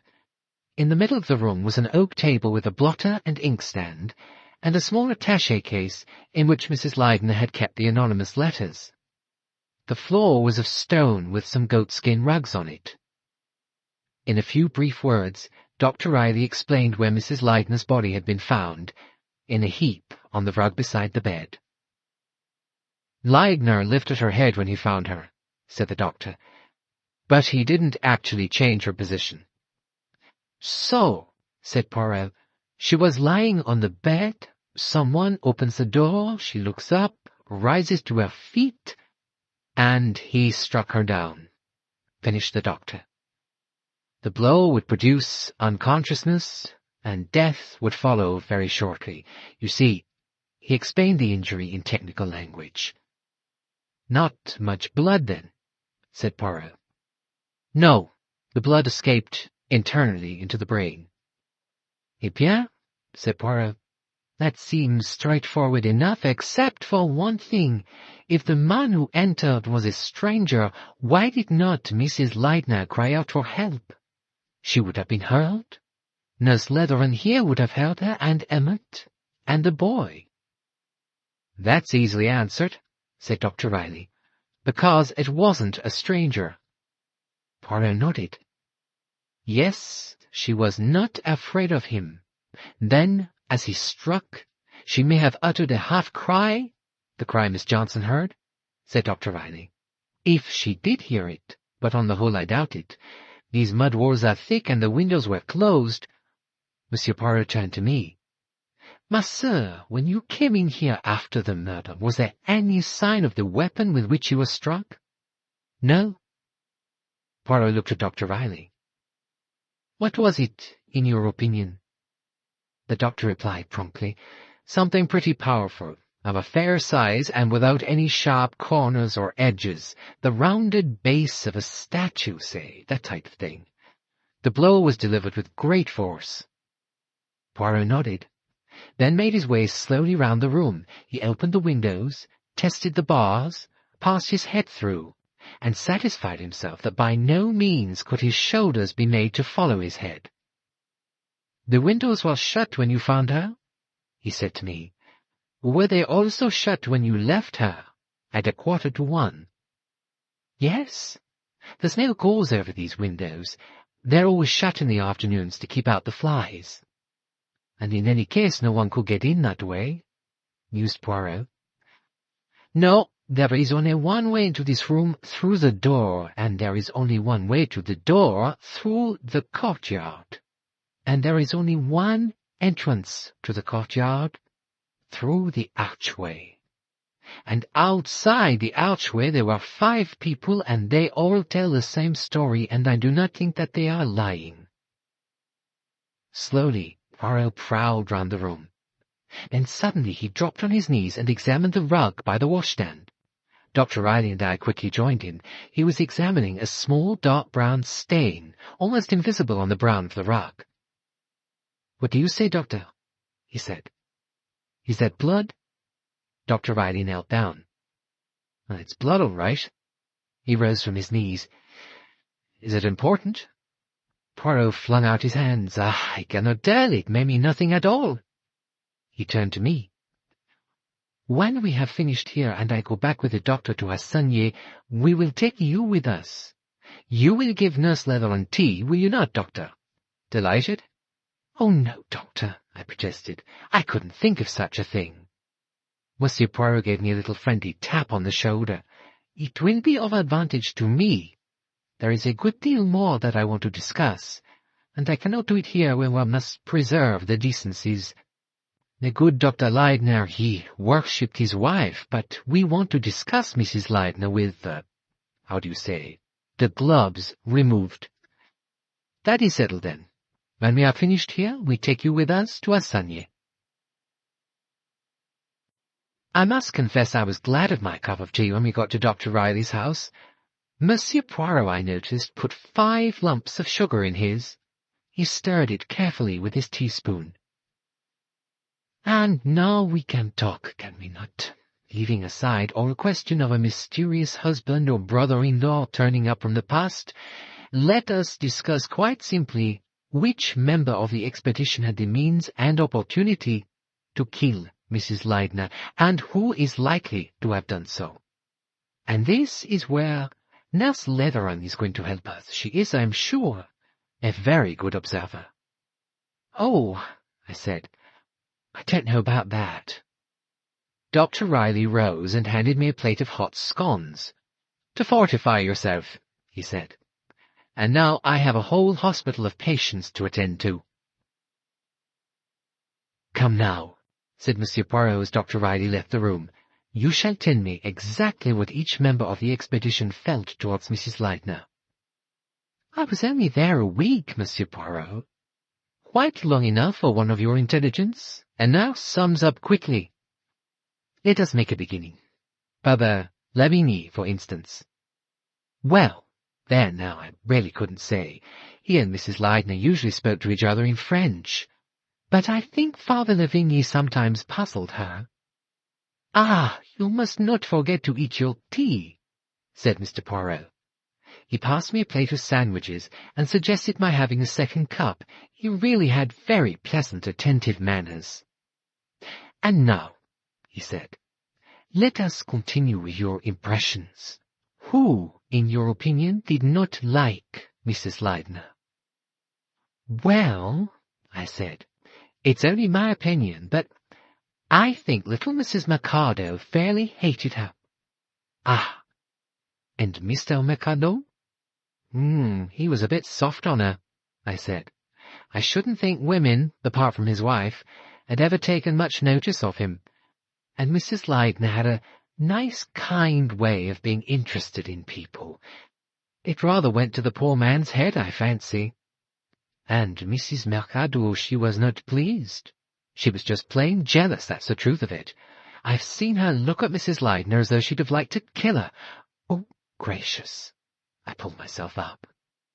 "Indeed, Monsieur Poirot, I didn't mean to say—" No, I quite understand. The phrase slipped out." "And Mrs. Leidner, was she worried by this animosity of Mrs. Mercado's?" I reflected. I didn't even know whether she noticed it. "And can you give me any instances of how Mrs. Mercado showed her feelings?" I told him about our conversation on the roof. "So she mentioned Mrs. Leidner's first marriage," said Poirot thoughtfully. "Can you remember, did she look at you as though she wondered whether you had heard a different version? You think she may have known the truth about it? It is a possibility. She may have written those letters, and engineered a tapping hand, and all the rest of it." "I wanted something of the same kind myself," I said. "It seemed the kind of petty, revengeful thing she might do." "Yes, a cruel streak, I should say, but hardly the temperament for cold-blooded, brutal murder." "Unless, of course—" He paused. "Odd the way you tell me she stared at you all through tea the day you arrived." He went on quickly. "And the other members of the staff?" I considered. "I don't think Miss Johnson liked Mrs. Leidner either very much, but she was quite open and above-board about it. You see, she's very devoted to Dr. Leidner and had worked with him for years." "Yes," said Poirot. "And from Miss Johnson's point of view, it would be an unsuitable marriage. It would really have been much more suitable if Dr. Leidner had married her." "One can't really blame Dr. Leidner. Miss Johnson, poor soul, isn't so much to look at, but Mrs. Leidner was really beautiful. Oh, I wish you'd known her. I remember Mr. Coleman saying she was like a thingamajig that came to lure people into the marshes. There was something about her that was unearthly." "She could cast a spell. Yes, I understand," said Poirot. "Then," I went on, "I don't think Mr. Carey got on very well with Mrs. Leidner either. I have an idea he was jealous, just like Miss Johnson. He was always very stiff with her, and so was she with him. He was an old friend of her husband's, of course, and some women can't stand their husbands' old friends." "And the 3 young men?" said Poirot. "Coleman, you say, was inclined to be poetic about her." I couldn't help laughing. "Oh, it was funny, Monsieur Poirot. He's such a matter-of-fact young man." "And the other 2? "I don't really know about Mr. Emmett. He never says much. Mrs. Leidner was very nice to him, you know, friendly, called him David, and used to tease him about Miss Riley and things like that." "And did he enjoy that?" "I don't quite know," I said doubtfully. "He'd just look at her. You couldn't tell what he was thinking." "And Mr. Reiter?" "She wasn't always very kind to him," I said. "I think he got on her nerves. She used to say quite sarcastic things to him. He used to go very pink, poor boy. Of course she didn't mean to be unkind." And then suddenly, from feeling a little sorry for the boy, it came over me that he was very likely a cold-blooded murderer, and had been playing a part all the time. Mr. Poirot and I were enjoying what I can only describe as a gossip when Miss Riley came in. She said how do you do to me in her usual offhand manner, and picked up a sandwich. "Well, Monsieur Poirot, how are you getting on with our local mystery?" "Not very fast, mademoiselle. Nurse Leathern has been giving me valuable information about the various members of the expedition. Incidentally, I have learnt a good deal about the victim, and the victim, mademoiselle, is very often the clue to the mystery." "Well," said Miss Riley, "it's certainly true that if ever a woman deserved to be murdered, it was Mrs. Leidner." I was scandalized. "Miss Riley!" I cried. She laughed a short, nasty laugh. "Ha!" she said. "I thought you hadn't been hearing quite the truth. Do you know, Monsieur Poirot, I rather hope that this case isn't going to be one of your successes. I'd quite like the murderer of Louise Leidner to get away with it. In fact, I wouldn't much have objected to putting her out of the way myself." I was simply disgusted with the girl. Monsieur Poirot, I must say, didn't hurt a hair. "I hope, then, that you have an alibi for yesterday afternoon," he said politely. There was a moment's silence. "Oh, yes, I was playing tennis at the club. But seriously, Monsieur Poirot, I wonder if you know anything at all about Mrs. Leidner and the kind of woman she was?" He made a funny little bow. "You shall inform me, mademoiselle." She hesitated a minute, and then spoke with a callousness that really sickened me. "I think the convention that one doesn't speak ill of the dead is stupid. The truth's always the truth. Has Nurse told you of the strange atmosphere there was at Teliorimja, how jumpy they all were? That was Louise Leidner's doing. She was the kind of woman who won't get anybody else be happy. She wanted to break things up always, just for fun, or for the sense of power, or perhaps just because she was made that way, the kind of woman who had to get hold of every male creature within reach." "Miss Riley," I cried, "I know that's not true." She went on without taking the least notice of me. "It wasn't enough for her to have her husband adore her. She had to make a fool of that shambling idiot of a Mercado. Then she got hold of Bill Coleman. Carl Reiter she amused herself by tormenting. And she had a jolly good go at David Emmett. But David put up a fight. He just wasn't having any. He'd got sense enough to know that she didn't really care a damn. And that's why I hate her so. It was just cold-blooded experiment on her part, the fun of stirring people up. She was a kind of female Iago. Oh, do you see at all what I mean?" "I see, perhaps," said Poirot. "More than you know, mademoiselle." Sheila Riley flushed. "Well, you can think what you choose, but I'm right about her. She liked finding out things about people and holding it over them, leaving them uncertain what she meant to do about it." "And their husband?" asked Poirot. Miss Riley said slowly, "I have never known her anything but sweet to him. I suppose she was fond of him, though it's hard to reconcile that with—" She turned suddenly to me. "What have you said about Richard Carey?" I was astonished. "Well, I have mentioned that they didn't hit it off very well." To my surprise, she broke into a fit of laughter. "Aha, you fool! He's head over ears in love with her, and it's tearing him to pieces because he worships Leidner too. He's been his friend for years. Well, that was enough for her, of course. She made it her business to come between them." "I think it's just scandalous what you're saying," I cried. "Why, they hardly spoke to each other." She turned on me. "A hell of a lot you know about it. It was Mr. Carey and Mrs. Leidner in the house, but they used to meet outside. She'd walk down the path to the river, and he'd leave the dig for an hour at a time. They used to meet among the fruit trees." She broke off and looked at Poirot with a rather twisted grin. "Ah, excuse me butting in on your case, but I thought you'd like to have the local colour correct." And she marched out of the room. We couldn't say any more just then because Dr. Riley came in, and he and Monsieur Poirot settled down to a more or less psychological discussion. "Frankly, Dr. Riley," said Poirot, "what was your exact opinion of Mrs. Leidner?" Dr. Riley lay back in his chair. "Frankly, it's hard to say.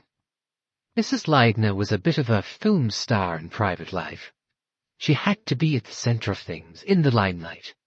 She got charm, any amount of it, and none of the ordinary, unpleasant vices. She wasn't sensual or lazy or even particularly vain.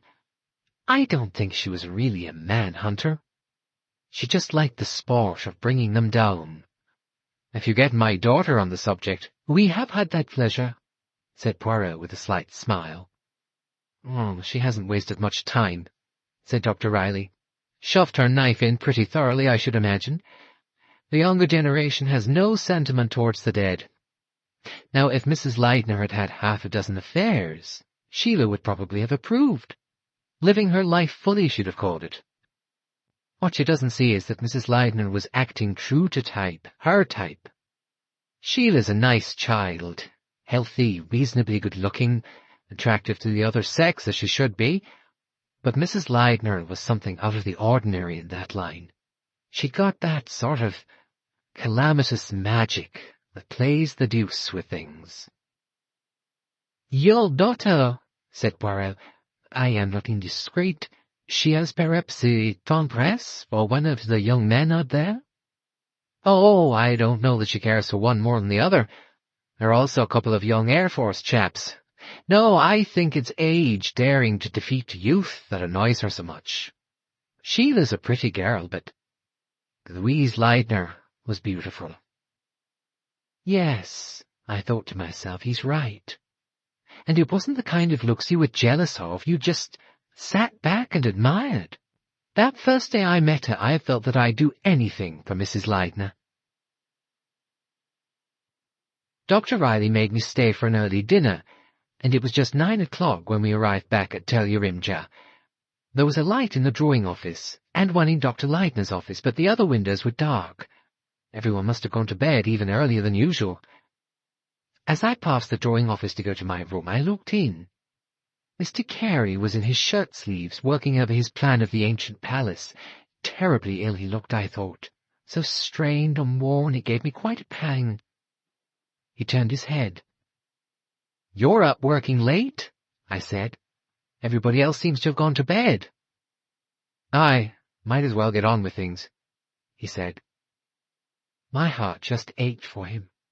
I felt certain that he wasn't going to get any sleep. "If you'd like a sleeping draught, Mr. Carey." He shook his head with a smile. Bad habit, sleeping draughts.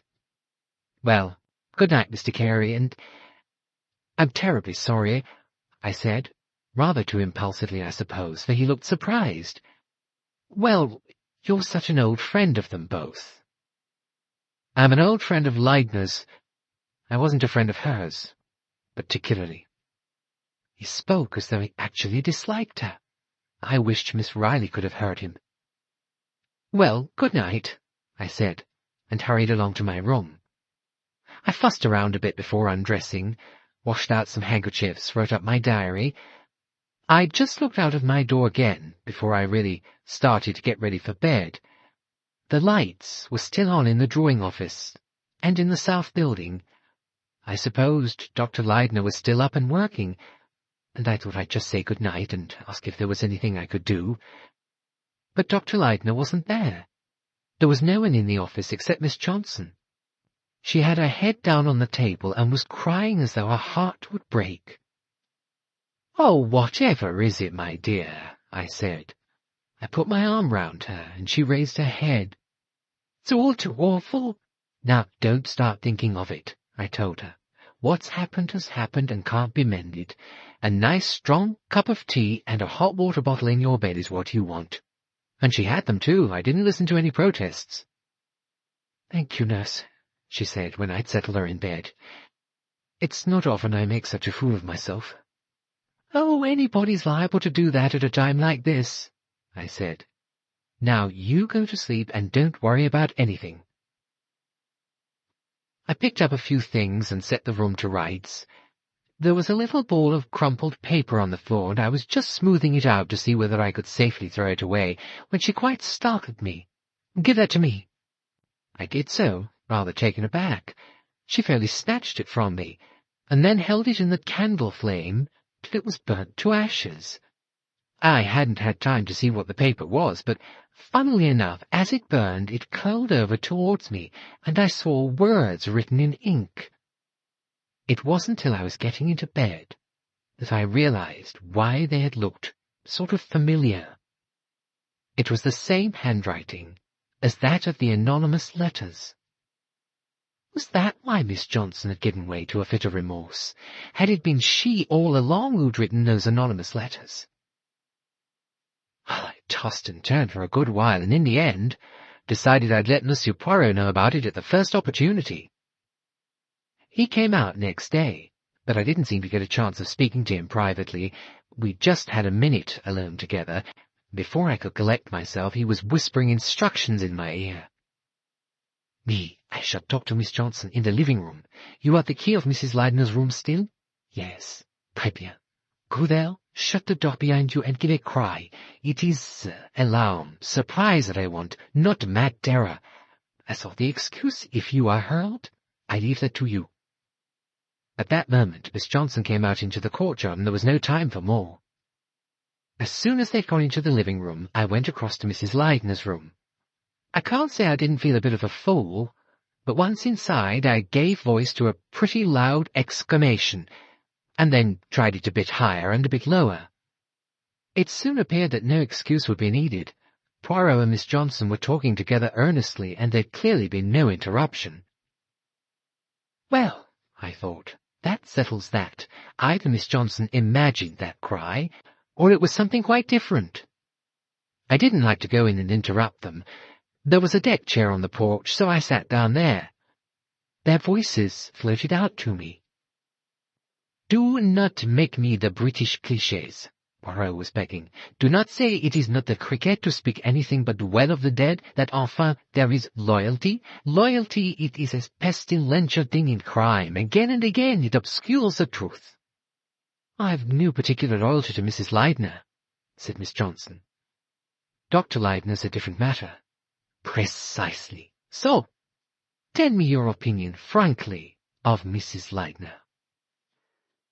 "Well, Monsieur Poirot, we were all devoted to Dr. Leidner, and when Mrs. Leidner came along, I suppose we were jealous. We resented the demand she made on his time and attention. The devotion he showed her irritated us." "Us?" queried Poirot. "Mr. Carey and myself. We're the two old-timers, you see, and we didn't much care for the new order of things. This season there was a different atmosphere. We were all on edge, almost the sort of feeling you get when there's a thunderstorm coming." "And you put that down to Mrs. Leidner's influence?" "Well, it was never like that before she came," said Miss Johnson dryly. "And what is your own opinion of these anonymous letters she received?" I had to do it. I leaned forward in my chair till I could just catch sight of Miss Johnson's profile, turned to Poirot in answer to his question. She was looking perfectly cool and collected. "I think someone in America had a spite against her and was trying to frighten her. I think those letters were written by some spiteful woman." Poirot nodded, then leaned forward confidentially. "I have heard a rumor that there is a tendresse between Miss Riley and one of the young men here. Is that so? Do you know?" Miss Johnson became thoughtful. "Well, it's true she comes out this way fairly often. Mrs. Leidner was chaffing David Emmett about it the other day. Yes, Sheila was here a good deal. I saw her riding towards the dig on that awful afternoon." She nodded her head towards the open window. "But neither David Emmett nor Coleman were on duty then. Richard Carey was in charge." "Eh bien." Poirot got up. "And now I should like to go up to the dig." Miss Johnson came out on the veranda and smiled at me. "Nurse Letheron won't mind taking you, I dare say?" "Oh, certainly." Miss Johnson went back into the living room, and I turned to Poirot. "Mrs. Mercader's on the roof. Do you want to see her first?" "It would be as well, I think. Let us go on up." As we went up the stairs, I said, "I did what you told me. Did you hear anything?" "Not a sound." Mrs. Mikado wasn't as honest as Miss Johnson had been. "Dear, dear Louise," she gushed. "It's so hard to explain her to someone who didn't know her. She was such an exotic creature, and so sweet to us all, wasn't she, nurse? Oh, we were all devoted to her." "Then it is not true, madame, that there was a certain tenseness, an uncomfortable atmosphere here?" Mrs. Mikado opened her opaque black eyes very wide. "Oh, who can have been telling you that?" Poirot smiled easily. "I have my spies, madame." And just for a minute, I saw her eyelids quiver and blink. "That woman," I said indignantly, "is the most utter liar." Monsieur Poirot and I were clear of the house and walking along the path to the dig. "I'm sure she simply hated Mrs. Leidner, really," I snapped. "Waste of time talking to her." "Hardly that. If a person tells you lies with her lips, she is sometimes telling you truth with her eyes." "What is she afraid of, little Madame Mercado?" "I saw fear in her eyes."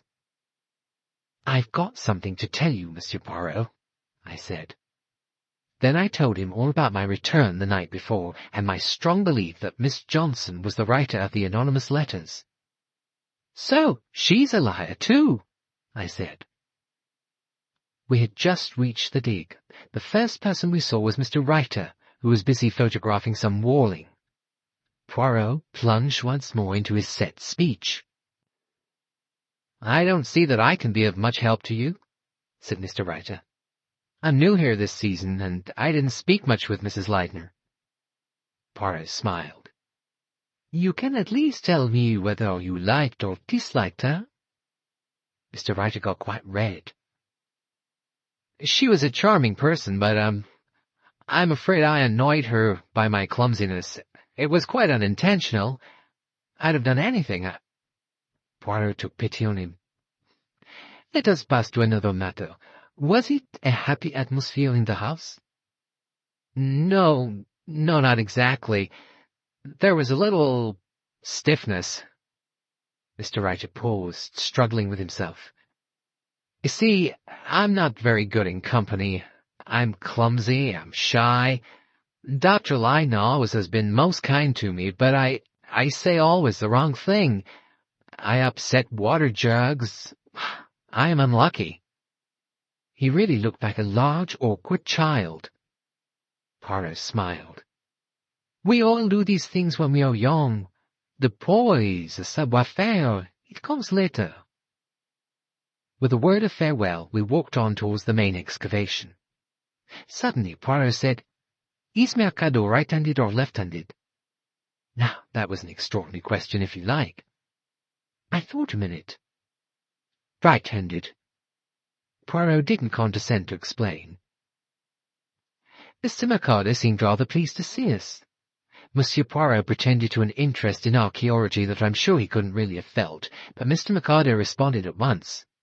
He explained that they'd already cut down through 12 levels of house occupation and pointed out belts of ashes.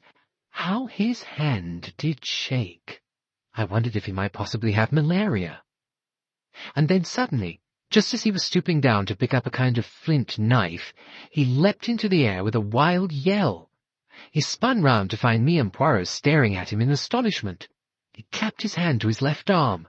"Ah, something stung me, like a red-hot needle." Immediately Poirot was galvanized into energy. "Oh, quick, monsieur, let us see. Nurse Leatheron." He seized Mr. Mercado's arm and deftly rolled back the sleeve of his khaki shirt to the shoulder. About 3 inches below the shoulder there was a minute prick from which the blood was oozing. He peered into the rolled-up sleeve. "I can see nothing. It was an ant, perhaps." "Better put on a little iodine," I said. I whipped out the iodine pencil I always carry with me and applied it. But as I did so, my attention was caught by something quite different. Mr. Mercado's arm, from forearm to elbow, was marked all over by tiny punctures. I knew well enough what they were. The marks of a hypodermic needle. Mr. Mercado rolled down his sleeve again and recommenced his explanations. Mr. Poirot listened, but didn't try to bring the conversation round to the Leidners. Presently we said goodbye and climbed up the path again. "It was neat, that," said my companion. "Did you not think so?" From behind the label of his coat, Monsieur Poirot took a long, sharp darning needle with a blob of sealing wax at one end. "Monsieur Poirot," I cried, "did you do that?" "I was the stinging insect, yes. You did not see me." That was true enough. He must have been quick as lightning. "So, now we know something about Mr. Mercado," said Poirot. "I suspected, but I did not know. It is always necessary to know." He suddenly clapped his hand to his pocket. "Ah, alas! I have dropped my handkerchief down there. I used it to conceal the pin." "I'll get it for you," I said, and hurried back. I got the feeling, you see, by this time, that the case was rather like an operation, and Mr. Poirot was the surgeon, and I was the nurse. It seemed just as natural for me to run off and look for his handkerchief as it would have been to pick up a towel that a doctor had thrown on the floor. When I got back, he was sitting a little way from the mound, talking to Mr. Carey. I'd like to get this next bit quite clear. Of course, I didn't for one moment imagine that Monsieur Poirot didn't want me to hear what he and Mr. Carey were saying, but he might have thought that he'd get Mr. Carey to talk better if I wasn't there. So I turned aside and went by a roundabout way until I was a foot from where they were, but concealed from them by the corner of the dump. "I'm afraid I'm hardly the right person to help you," Mr. Carey was saying. "To be perfectly honest, Mrs. Leidner and I didn't hit it off particularly well." "But was not Dr. Leidner distressed," said Poirot, "that you and his wife did not get on together better?" Carey hesitated. "I'm not sure. He never said anything. I always hoped he didn't notice it. He was very wrapped up in his work, you know." "So the truth, according to you, is that you did not really like Mrs. Leidner?" "Mr. Carey, I regret that what you tell me I do not believe." Carey stiffened. "I really cannot help your beliefs, Monsieur Poirot.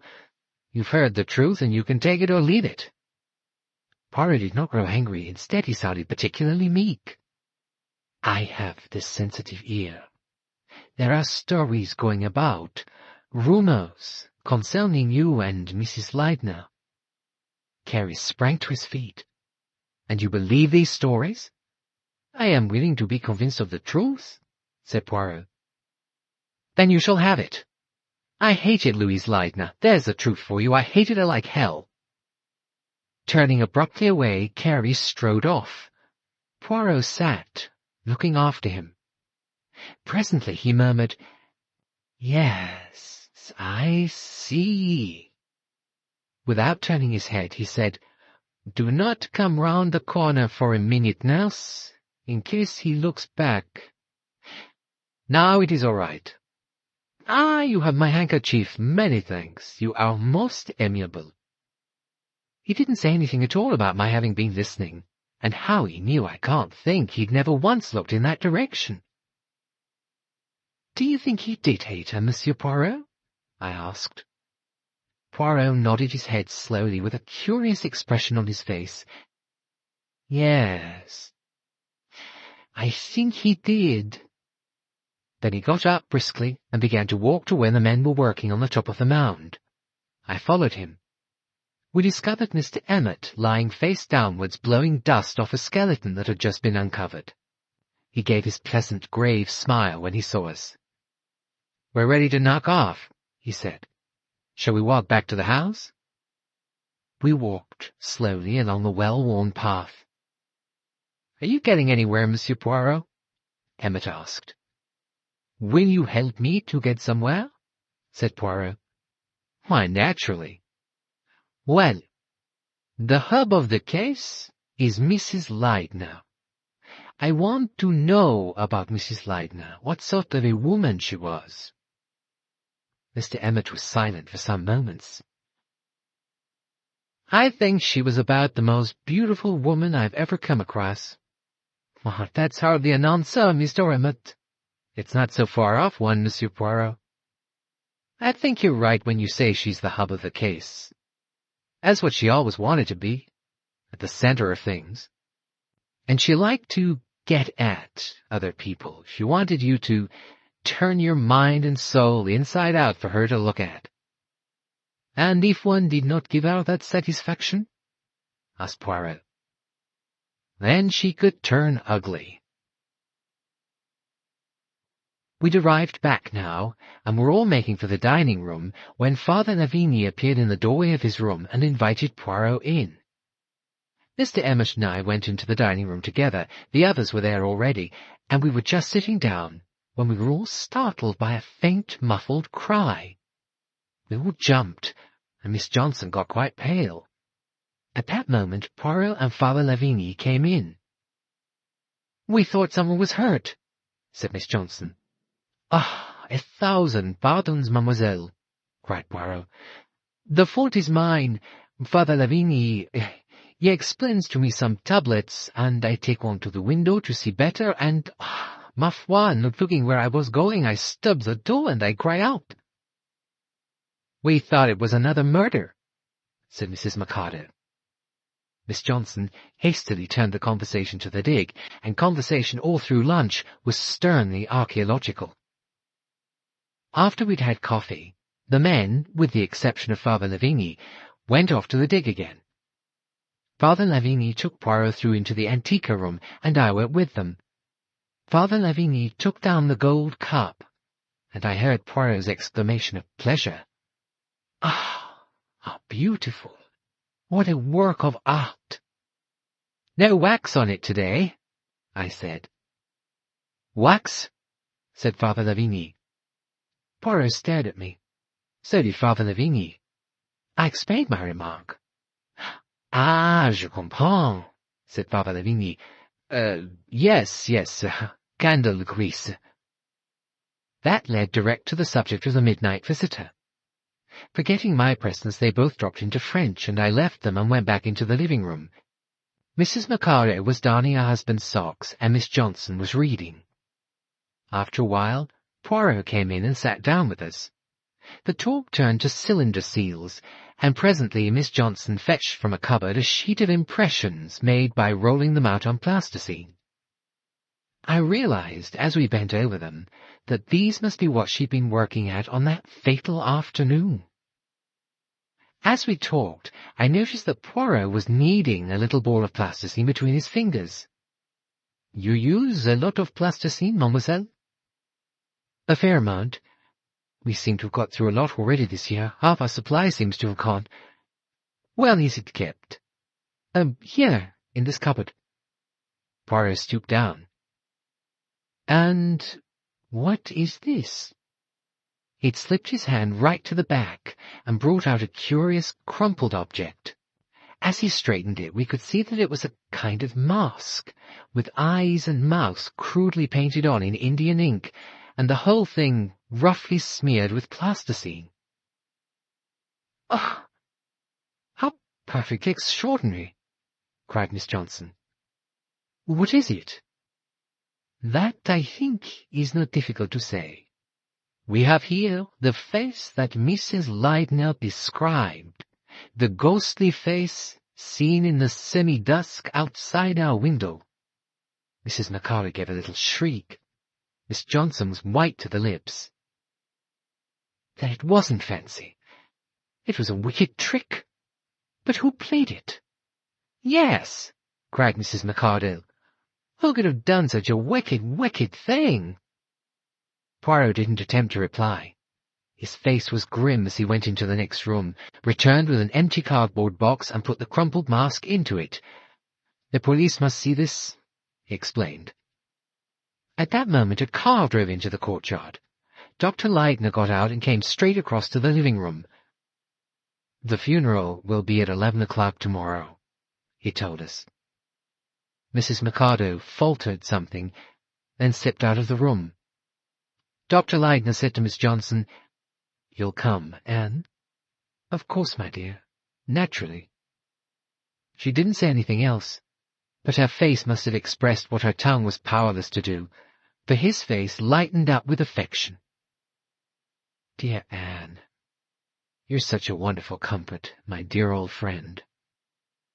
He laid his hand on her arm, and I just caught a glimpse of her expression.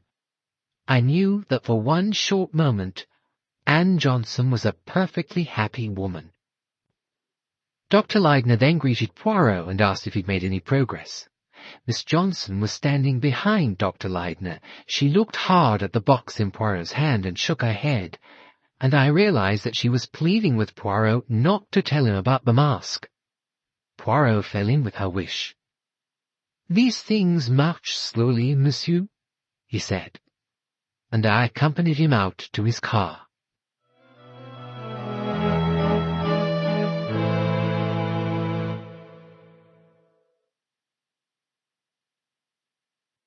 The funeral was, I thought, a very affecting affair. As well as ourselves, all the English people in Hercule attended it. When we got back to the house, I followed Dr. Leidner into the office and broached the subject of my departure. He was very nice about it and insisted on my accepting an extra week's salary. "Oh, I don't feel I deserve it, Dr. Leidner. I mean, I've failed. My coming didn't save her." "I didn't engage you as a female detective," he said. "I never dreamt my wife's life was in danger. I was convinced it was all nerves. You did all anyone could do. I think in her last days she felt happier and safer because you were here. There's nothing to reproach yourself with." It was arranged that I'd leave Tellerimja the following day and stay for a day or two with the matron of the hospital at Hercule, whilst I made arrangements for returning to England. Dr. Leidner was kind enough to say that he would like me to choose a memento from amongst his wife's things. "Oh, no, really, Dr. Leidner," I said, "I couldn't." But he insisted, and suggested that I should have her tortoiseshell toilet set. "Oh, Dr. Leidner, that's a most expensive set. I couldn't really." "There's no one else to have these things," he said. I could quite imagine that he wouldn't want them to fall into Mrs. Mercado's greedy little hands, and I didn't think he'd want to offer them to Miss Johnson. "Well," he said, "here's the key of Louise's jewel case. Perhaps you'll find something there you'd rather have. And I'd be very grateful if you'd pack her clothes. I dare say Riley can find a use for them amongst some of the poor Christian families in Hercule." I was very glad to be able to do that for him, and set about it at once. Soon everything was sorted and packed up into a couple of suitcases. The jewel case contained a few simple trinkets, a pearl ring, a diamond brooch, a small string of pearls, 1 or 2 plain gold bar brooches, and a string of large amber beads. Naturally, I wasn't going to take the pearls or the diamonds, but I hesitated a bit between the amber beads and the toilet set. In the end, I didn't see why I shouldn't take the toilet set in the spirit it had been offered, without any false pride. After all, I had been fond of her. With the suitcases packed, the jewel case locked up again and put separate to give to Dr. Leidner, with 1 or 2 other personal odds and ends, the room looked bare and forlorn. There was nothing more for me to do, and yet somehow or other I shrank from leaving the room. It seemed as though there was something still to do there, something I ought to see, or something I ought to have known. I'm not superstitious, but the idea did pop into my head that perhaps Mrs. Leidner's spirit was hanging about the room and trying to get in touch with me. In the end, I did rather a strange thing. I went and lay down on the bed and closed my eyes. I deliberately tried to forget who and what I was. I tried to think myself back to that fatal afternoon. I was Mrs. Leidner, lying here, resting, peaceful and unsuspicious. It's extraordinary how you can work yourself up. I'm a perfectly normal, matter-of-fact individual, not the least bit spooky, but I tell you that after I'd lain there about 5 minutes, I began to feel spooky. I didn't try to resist. I deliberately encouraged the feeling. I said to myself, I'm Mrs. Leidner. I'm Mrs. Leidner. I'm lying here, half asleep. Presently, very soon now, the door's going to open. I kept my eyes glued on that door. Presently, it was going to open. I should see it open, and I should see the person who opened it. A sort of chill passed down my back and settled in my legs. They felt numb, paralyzed. And then, slowly, I saw the door just beginning to open. I couldn't move. For the life of me, I couldn't have moved. And I was terrified, sick and blind and dumb with terror. That slowly opening door, so noiseless. In a minute, I should see, slowly, slowly, wider and wider. Bill Coleman came quietly in. He must have had the shock of his life. I bounded off the bed with a scream of terror and hurled myself across the room. He stood stock still, his blunt pink face pinker, and his mouth opened wide with surprise. I came back to reality with a crash. "Oh, goodness, Mr. Coleman," I said. "How you startled me." "Sorry," he said. I saw then that he was holding a little bunch of scarlet ranunculus in his hand. They were pretty little flowers growing wild on the sides of the tell. Mrs. Leidner had been fond of them. He blushed and got rather red. "One can't get any flowers or things in Hercule.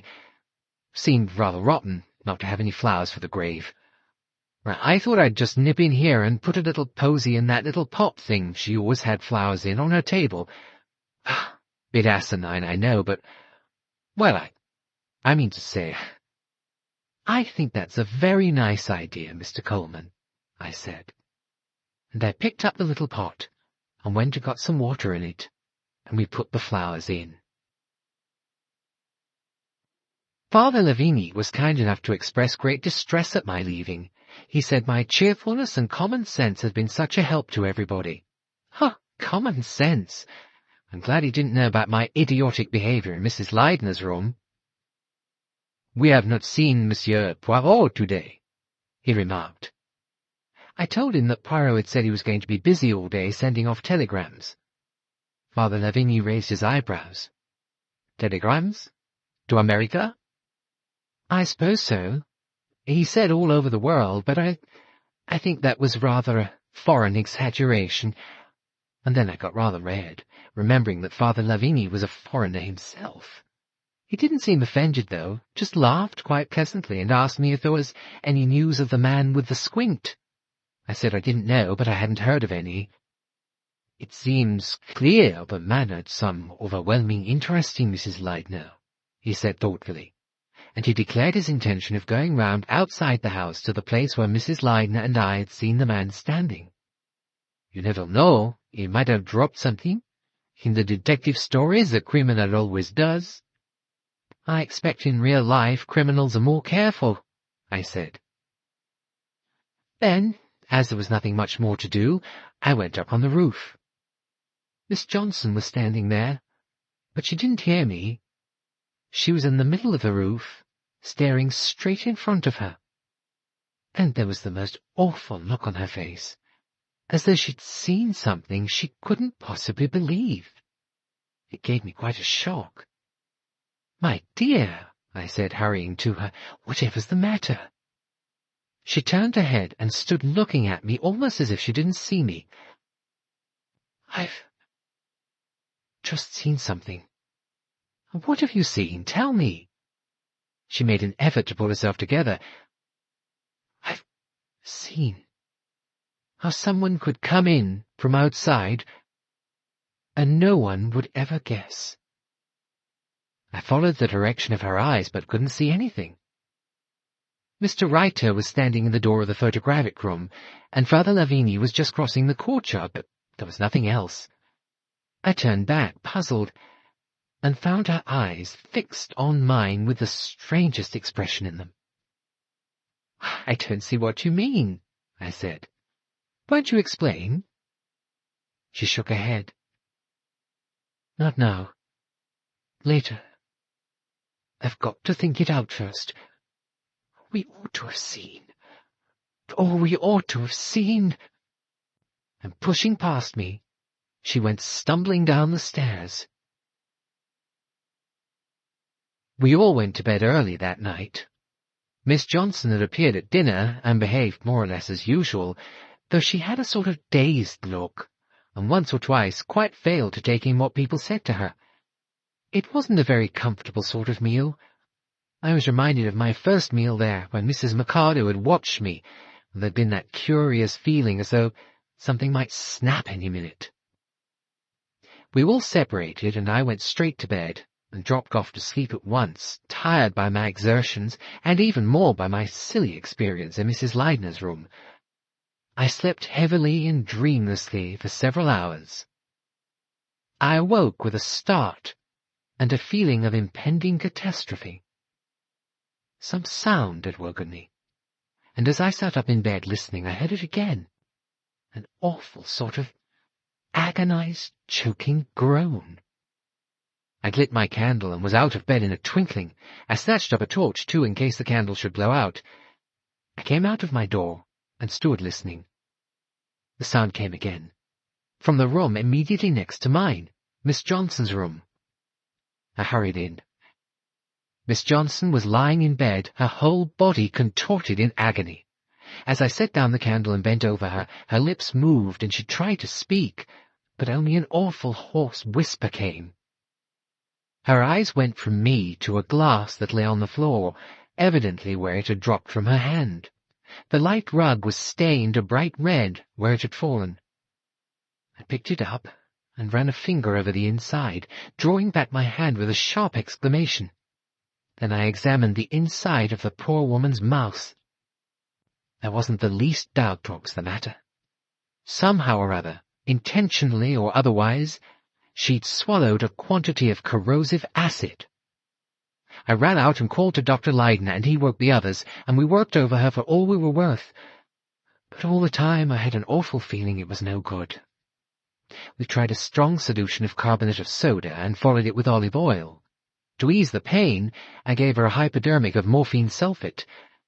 David Emmett had gone off to Hercule to fetch Dr. Riley, but before he came, it was over. I won't dwell on the details. Poisoning by a strong solution of hydrochloric acid, which is what it proved to be, is one of the most painful deaths possible. It was when I was bending over her to give her the morphia that she made one ghastly effort to speak. It was only a horrible strangled whisper when it came. "The window. Yes, the window." But that was all. She couldn't go on. I shall never forget that night. The arrival of Dr. Riley, the arrival of Captain Maitland, and finally, with the dawn, Hercule Poirot. He it was who took me gently by the arm and steered me into the dining room, where he made me sit down and have a cup of good strong tea. "There, mon enfant," he said. "That is better. You are worn out." Upon that I burst into tears. "It's too awful. It's been like a nightmare, such awful suffering." He patted me on the shoulder. "A woman couldn't have been kinder." "Yes, yes, do not think of it. You did all you could, but it was a strong solution of hydrochloric acid." "Stuff they use on the pots?" I asked. "Yes." "Miss Johnson probably drank it off before she was fully awake. That is, unless she took it on purpose. What do you think?" I shook my head decisively. "Oh, I don't believe it." I hesitated. I think she found out something yesterday afternoon," and I repeated to him the curious conversation we'd had together. Poirot gave a low, soft whistle. "She said she wanted to think it over, eh? That is what signed her death warrant. If she had only spoken out then, at once, tell me again her exact words. I repeated them. She saw how someone could have come in from outside without any of you knowing? Come, ma sœur, let us go up to the roof, and you shall show me just where she was standing. We went up to the roof together, and I showed Poirot the exact spot where Miss Johnson had stood. Like this? Said Poirot. Now, what do I see? I see half the courtyard. Was anyone in the courtyard? Father Lavigny was just going towards the archway, I said, and Mr. Reiter was by the door of the photographic room. Ah, but what did she see? The sun was just rising. The whole eastern sky was a riot of rose and orange and pale pearly grey. What a beautiful sunrise, said Poirot. The river wound away to our left, and the Tell stood up, outlined in gold. To the south were the blossoming trees and the peaceful cultivation. In the north were the slender minarets and the clustering fairy whiteness of Hercule. It was incredibly beautiful. And then, close at my elbow, I heard Poirot give a long, deep sigh. Fool that I have been, he murmured, when the truth is so clear, so clear. Poirot and I were on the roof of the south block when Captain Maitland called up to us. We hurried down the stairs. Another complication, he said. The monk fellow, Father Lavigny, is missing. His bed's not been slept in, and there's no sign of him. The whole thing was like a bad dream. First Miss Johnson's death, and then the disappearance of Father Lavigny. Dr. Riley came up with Mr. Mercado behind him. Captain Maitland swung round. Got anything, Riley? Yes, the hydrochloric acid that killed Miss Johnson came from the laboratory here. I've just been checking the quantities with Mercado. Nothing to show whether she took it herself? Asked Captain Maitland. She didn't, I said. I felt a warning touch on my arm. Poirot was standing close behind me. The next thing, said Dr. Riley firmly, is breakfast. Yes, I insist. Now come, Leidner, you must eat. After breakfast, Captain Maitland got down to things. I explained how I'd woken up, heard an odd sound, and gone into Miss Johnson's room. You say there was a glass on the floor? Yes. She must have dropped it after drinking. I picked it up and put it back on the table. Captain Maitland was silent for a moment. Is it your opinion, nurse, that Miss Johnson deliberately administered this stuff to herself?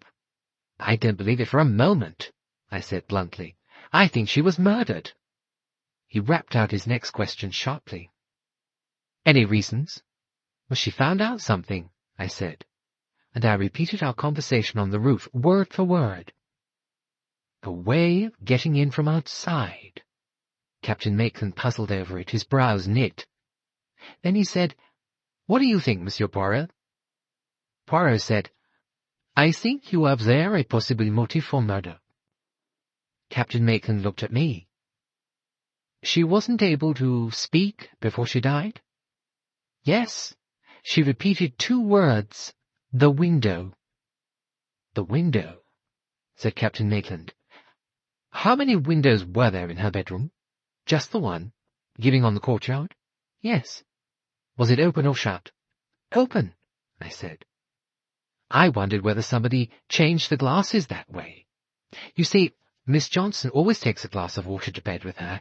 I think a glass of acid must have been put in its place. Captain Maitland reflected a minute. How far is the window from the bedside table? With a long stretch, you could just reach it. Captain Maitland drummed with his fingers for a minute. Suicide or murder? Which do you think, Dr. Leidner? Dr. Leidner spoke quietly and decisively. Murder. Anne Johnson wasn't the sort of woman to kill herself. No, allowed Captain Maitland. but there might be circumstances in which it would be quite a natural thing to do. Such as? Captain Maitland stooped to a bundle I'd previously noticed him place by the side of his chair. He swung it onto the table with something of an effort. "There's something here none of you knows about. They found it under her bed." He fumbled with a knot of the covering, then threw it back, revealing a heavy great quern, like the dozen or so already found in the course of the excavations. What riveted our attention on this particular specimen was a dull, dark stain and a fragment of something that looked like hair. "There's not much doubt," said Captain Maitland, "that this is the instrument used to kill Mrs. Leidner." Dr. Leidner could only shake his head helplessly. "Not Anne," he murmured. "Not Anne." "I don't know what to believe," said Captain Maitland. "There's the French father's disappearance to be cleared up, too. My men are out hunting around in case he's been knocked on the head and his body rolled into a convenient irrigation ditch." "At a guess," said Poirot, "he has already passed the Syrian frontier together with our mysterious stranger with the squint. I should imagine they took the route through the hills, the route lorries take when running contraband. I telegraphed Day at Zor yesterday, warning them to look out for a car with 2 men in it whose passports will be in the most impeccable order." Captain Maitland favoured him with a stare. "You did you?" "It strikes me, Monsieur Poirot, that you've been keeping quite a lot of things up your sleeve." Poirot shook his head. "Not really. The truth came to me only this morning when I was watching a very beautiful sunrise." There was an interruption. The door opened and Miss Riley came in, followed by Mrs. Mercado. Sheila Riley came straight to Poirot.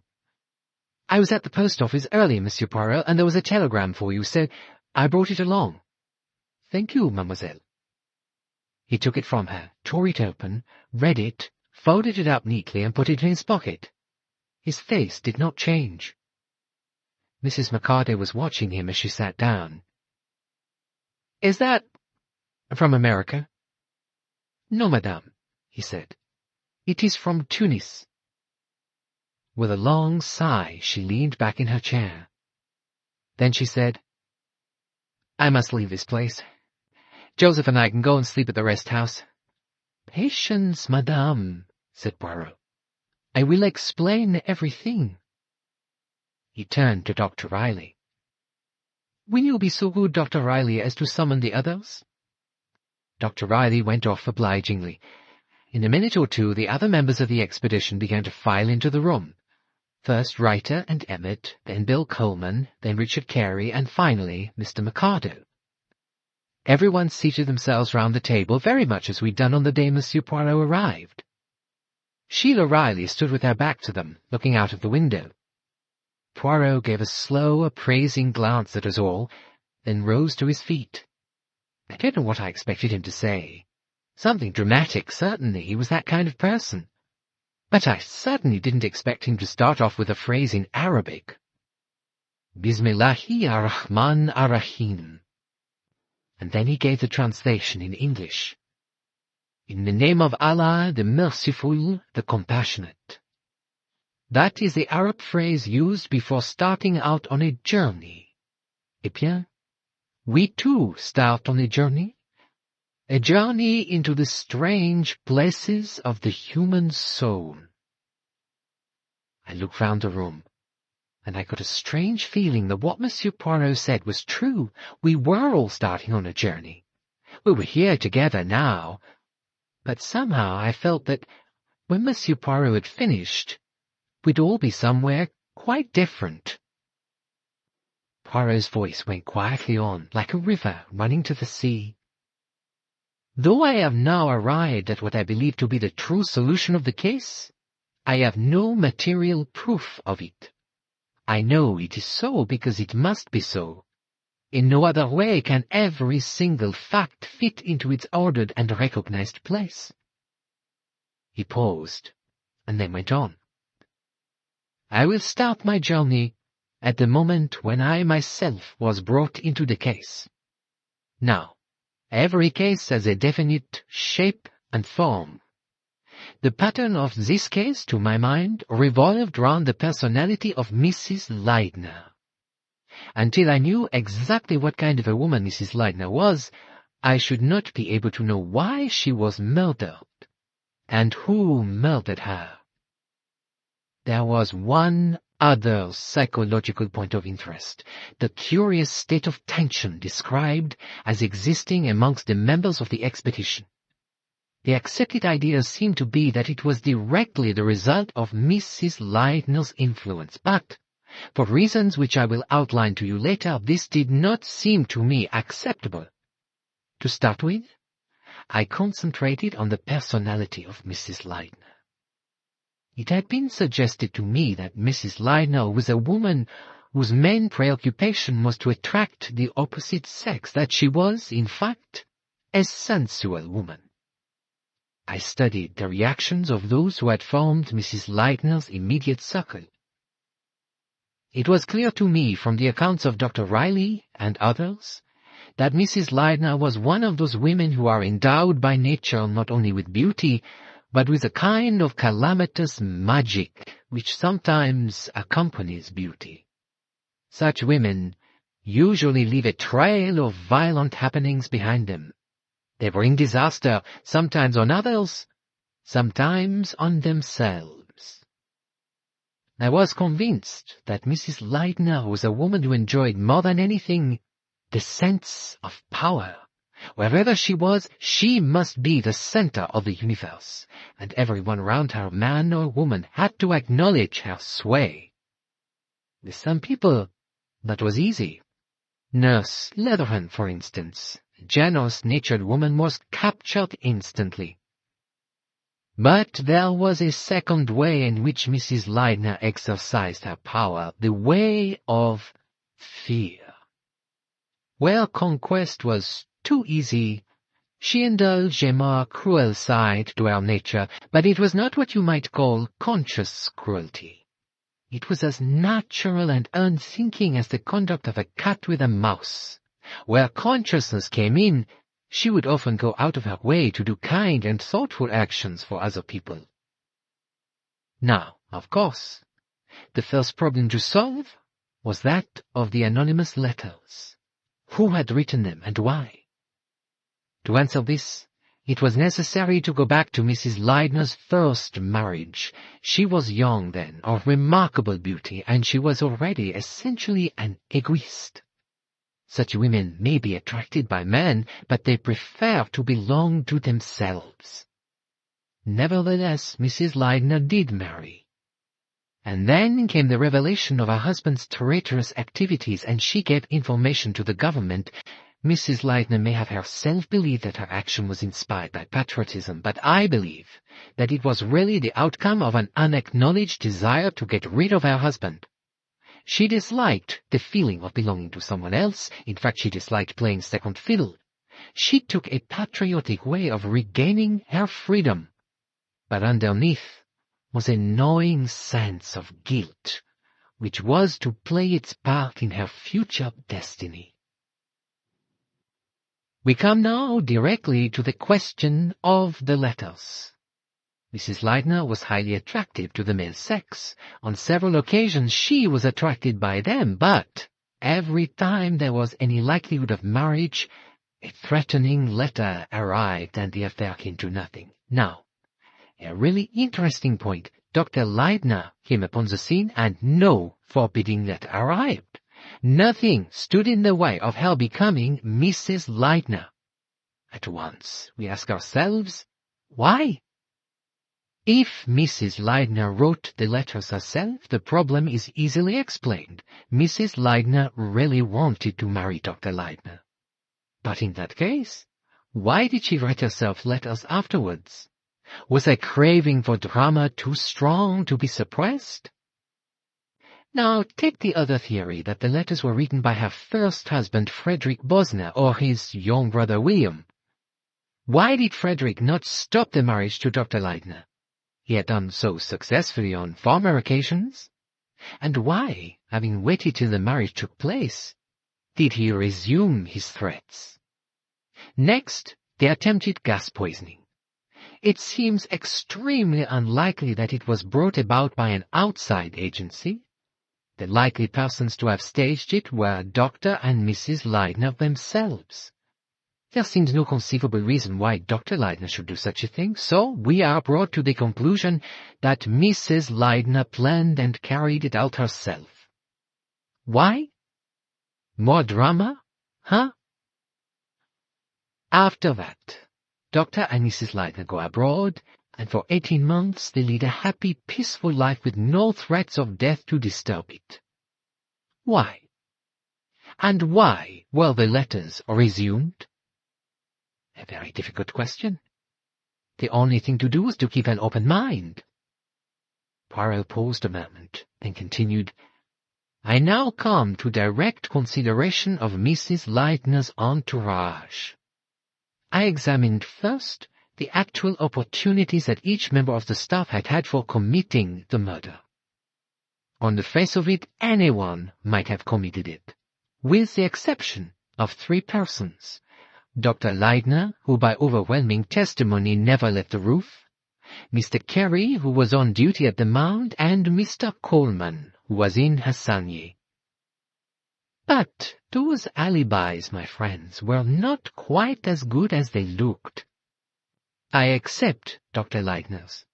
There is absolutely no doubt that he was on the roof all the time, and did not come down until quite an hour and a quarter after the murder had happened. But was it quite certain that Mr. Carey was on the Mound all the time? And had Mr. Coleman actually been in Hassanieh at the time the murder took place?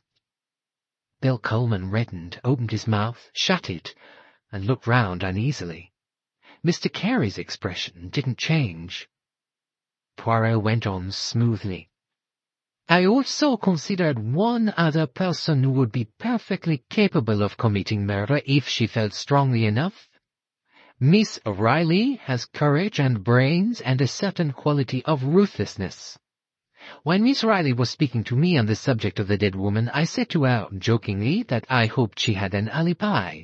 She immediately uttered a very silly lie. She said she had been playing tennis on that afternoon. The next day I learned from Miss Johnson that far from playing tennis, Miss Riley had actually been near this house at the time of the murder. He turned to Sheila Riley. Will you tell us, Miss Riley, what you saw that afternoon? The girl didn't turn her head. I rode out to the dig, after lunch. It must have been about 1:45 when I got there. Did you find any of your friends on the dig? No. You did not see Mr. Carey? No. Curious, said Poirot. He looked invitingly at Carey, who said, I went for a walk. Well, there was nothing of interest turning up. In which direction did you go for a walk? Down by the river. I suppose, said Miss Riley, that you were waiting for someone who didn't come. He looked at her, but made no answer. Poirot didn't press the point. He spoke once more to the girl. Did you see anything else, mademoiselle? Yes.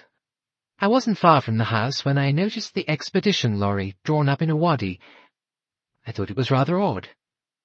Then I saw Mr. Coleman walking along with his head down as though he was searching for something. Look here, burst out Mr. Coleman. I've got a perfectly good explanation.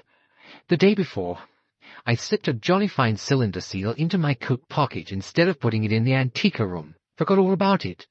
And then I discovered I'd been and lost it out of my pocket, dropped it somewhere. Well, I didn't want to get into a row about it, so I decided I'd have a jolly good search on the quiet. I rushed over my business in Hassanieh. I stuck the bus where it wouldn't show and hunted for over an hour. I didn't find the damn thing at that. And then I drove on to the house, when naturally everyone thought I'd just got back. And did you not undeceive them? Asked Poirot sweetly. You can't fasten anything on me, said Bill Coleman. I never went into the courtyard, and you can't find anyone who'll say I did. That, of course, has been the difficulty, said Poirot. The evidence of the servants that no one entered the courtyard from outside. But it occurred to me upon reflection that what they had really sworn was that no stranger had entered the premises. They had not been asked if a member of the expedition had done so. Members of the staff are passing in and out all day. I think that either Mr. Carey or Mr. Coleman might have entered, and the servants would have no remembrance of such an event. "Bunkum," said Mr. Coleman. Poirot went on calmly. "Of the two, I think Mr. Carey was the least likely to be noticed. Mr. Coleman had started to Hassania in the car that morning, and he would be expected to return in it. His arrival on foot would therefore be noticeable." Richard Carey raised his head. "Are you accusing me of murder, Monsieur Poirot?" Poirot bowed to him. "As yet, I am only taking you all on a journey towards the truth." I had now established that all the members of the expedition staff and also Nurse Letheron could in actual fact have committed the murder. I next passed to motive. I considered every single soul here. To begin with, Dr. Leidner. I soon convinced myself that his love for his wife was the mainspring of his existence. As for Nurse Letheron, I inclined to the belief that she was exactly what she said she was, a thoroughly competent nurse. "Oh, thank you for nothing," I interposed.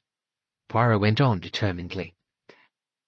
My attention was attracted towards Mr. and Mrs. Mercado, who were both clearly in a state of great agitation. I considered first Mrs. Mercado. At first sight, it did not seem possible that she could have had the physical strength to strike down a woman like Mrs. Leidner with a heavy stone implement. If, however, Mrs. Leidner had been on her knees at the time, the thing would at least be physically possible. For instance, Mrs. Mercado might be turning up the hem of a skirt and ask Mrs. Leidner to put in the pins for her. But the motive. Nurse Letheron had told me of the angry glances she had seen Mrs. Mercado direct at Mrs. Leidner. Mr. Mercado had evidently succumbed easily to Mrs. Leidner's spell, but I did not think the solution was to be found in mere jealousy. From the way she looked at her husband, I realized not only that she loved him, but that she was constantly on her guard and uneasy. The uneasiness was for him, not for herself. And when I studied Mr. Mercado, I could make a fairly easy guess at what the trouble was. I took means to assure myself of the truth of my guess. Mr. Mercado is a drug addict in an advanced stage of the craving. His wife was always on the watch. But there was Mrs. Leidner to be reckoned with. She might even induce the wretched man to confide in her. It would just have suited her peculiar temperament to feel that she knew a secret which she could reveal at any minute with disastrous effects. Here, then, was a possible motive for murder on the part of the Mercados. Mrs. Mercado cried out, "It's not true!" Poirot paid no attention. I next considered Miss Johnson. Was she capable of murder? I thought she was. She was a person of strong will and iron self-control. But if Miss Johnson had committed the crime, it could only be for some reason connected with Dr. Leidner. If she felt convinced that Mrs. Leidner was spoiling her husband's life, then her deep, unacknowledged jealousy would leap at the chance. Then there was the three young men. First, Carl the writer. If, by any chance, one of the expedition staff was William Bosner, then Reiter was by far the most likely person, and if so, he was certainly a most accomplished actor. If it were merely himself, had he any reason for murder? Well, Mrs. Leidner despised undiscriminating adoration, and in her treatment of Carl Reiter she displayed really deliberate cruelty. She made the poor young man's life a hell to him. Could he have turned on his tormentor and killed her? Suffering does strange things to a man. Next, William Coleman. If he was the criminal, it could only be because his cheerful personality concealed the hidden one of William Bosner. I do not think William Coleman, as William Coleman has the temperament of a murderer. His faults might lie in another direction. Perhaps Nurse Letheron can guess what they would be. How did the man do it? I'm sure I didn't look as though I was thinking anything at all. Well, it's nothing really, I said. Only if it's to be all truth, Mr. Coleman did say once that he'd have made a good forger. A good point, said Poirot. Therefore, if he had come across some of the old threatening letters, he could have copied them without difficulty. Oi, oi, oi, called out Mr. Coleman. This is what they call a frame-up. Poirot swept on. There remains Mr. Emmet. He again might be a possible shield for the identity of William Bosnell. I think that he always knew Mrs. Leidner for exactly what she was, but what impression her personality made on him I was unable to discover. I may say that of all the expedition as far as character and capacity were concerned, Mr. Emmet seemed to me the most fitted to bring a clever and well-timed crime off satisfactorily. For the first time Mr. Emmet raised his eyes from the toes of his boots. He seemed rather amused. "Thank you." "The last two people on my list," said Poirot, "were Richard Carey and Father Lavigny. According to the testimony of Nurse Letheron and others, Mr. Carey and Mrs. Leidner disliked each other. Miss Riley propounded a totally different theory for their attitude of frigid politeness to each other. I soon had very little doubt that Miss Riley's explanation was the correct one. I acquired my certitude by the simple expedient of provoking Mr. Carey into reckless and unguarded speech. He told me with a sincerity that I did not for a moment doubt that he hated Mrs. Leidner. And he was undoubtedly speaking the truth. He did hate Mrs. Leidner, but why did he hate her? I have spoken of women who have a calamitous magic. But men have that magic too. There are men who are able without the least effort to attract women. Mr. Carey has this quality very strongly. He was, to begin with, devoted to his friend and employer and indifferent to his employer's wife. That did not suit Mrs. Leidner. She must dominate, and she set herself out to capture Richard Carey. But here, I believe, something entirely unforeseen took place. She herself, for the first time in her life, fell in love, really in love, with Richard Carey. And he was unable to resist her. Here is the truth of the terrible state of nervous tension that he has been enduring. He has been a man torn by two opposing passions. He loved Louise Leidner, yes, but he also hated her. He hated her for undermining his loyalty to his friend. There is no hatred so great as that of a man who has been made to love a woman against his will. I had here all the motive I needed. All along I had felt sure that the murder of Louise Leidner was a crime passionnel. In Mr. Carey I had found an ideal murderer for that type of crime.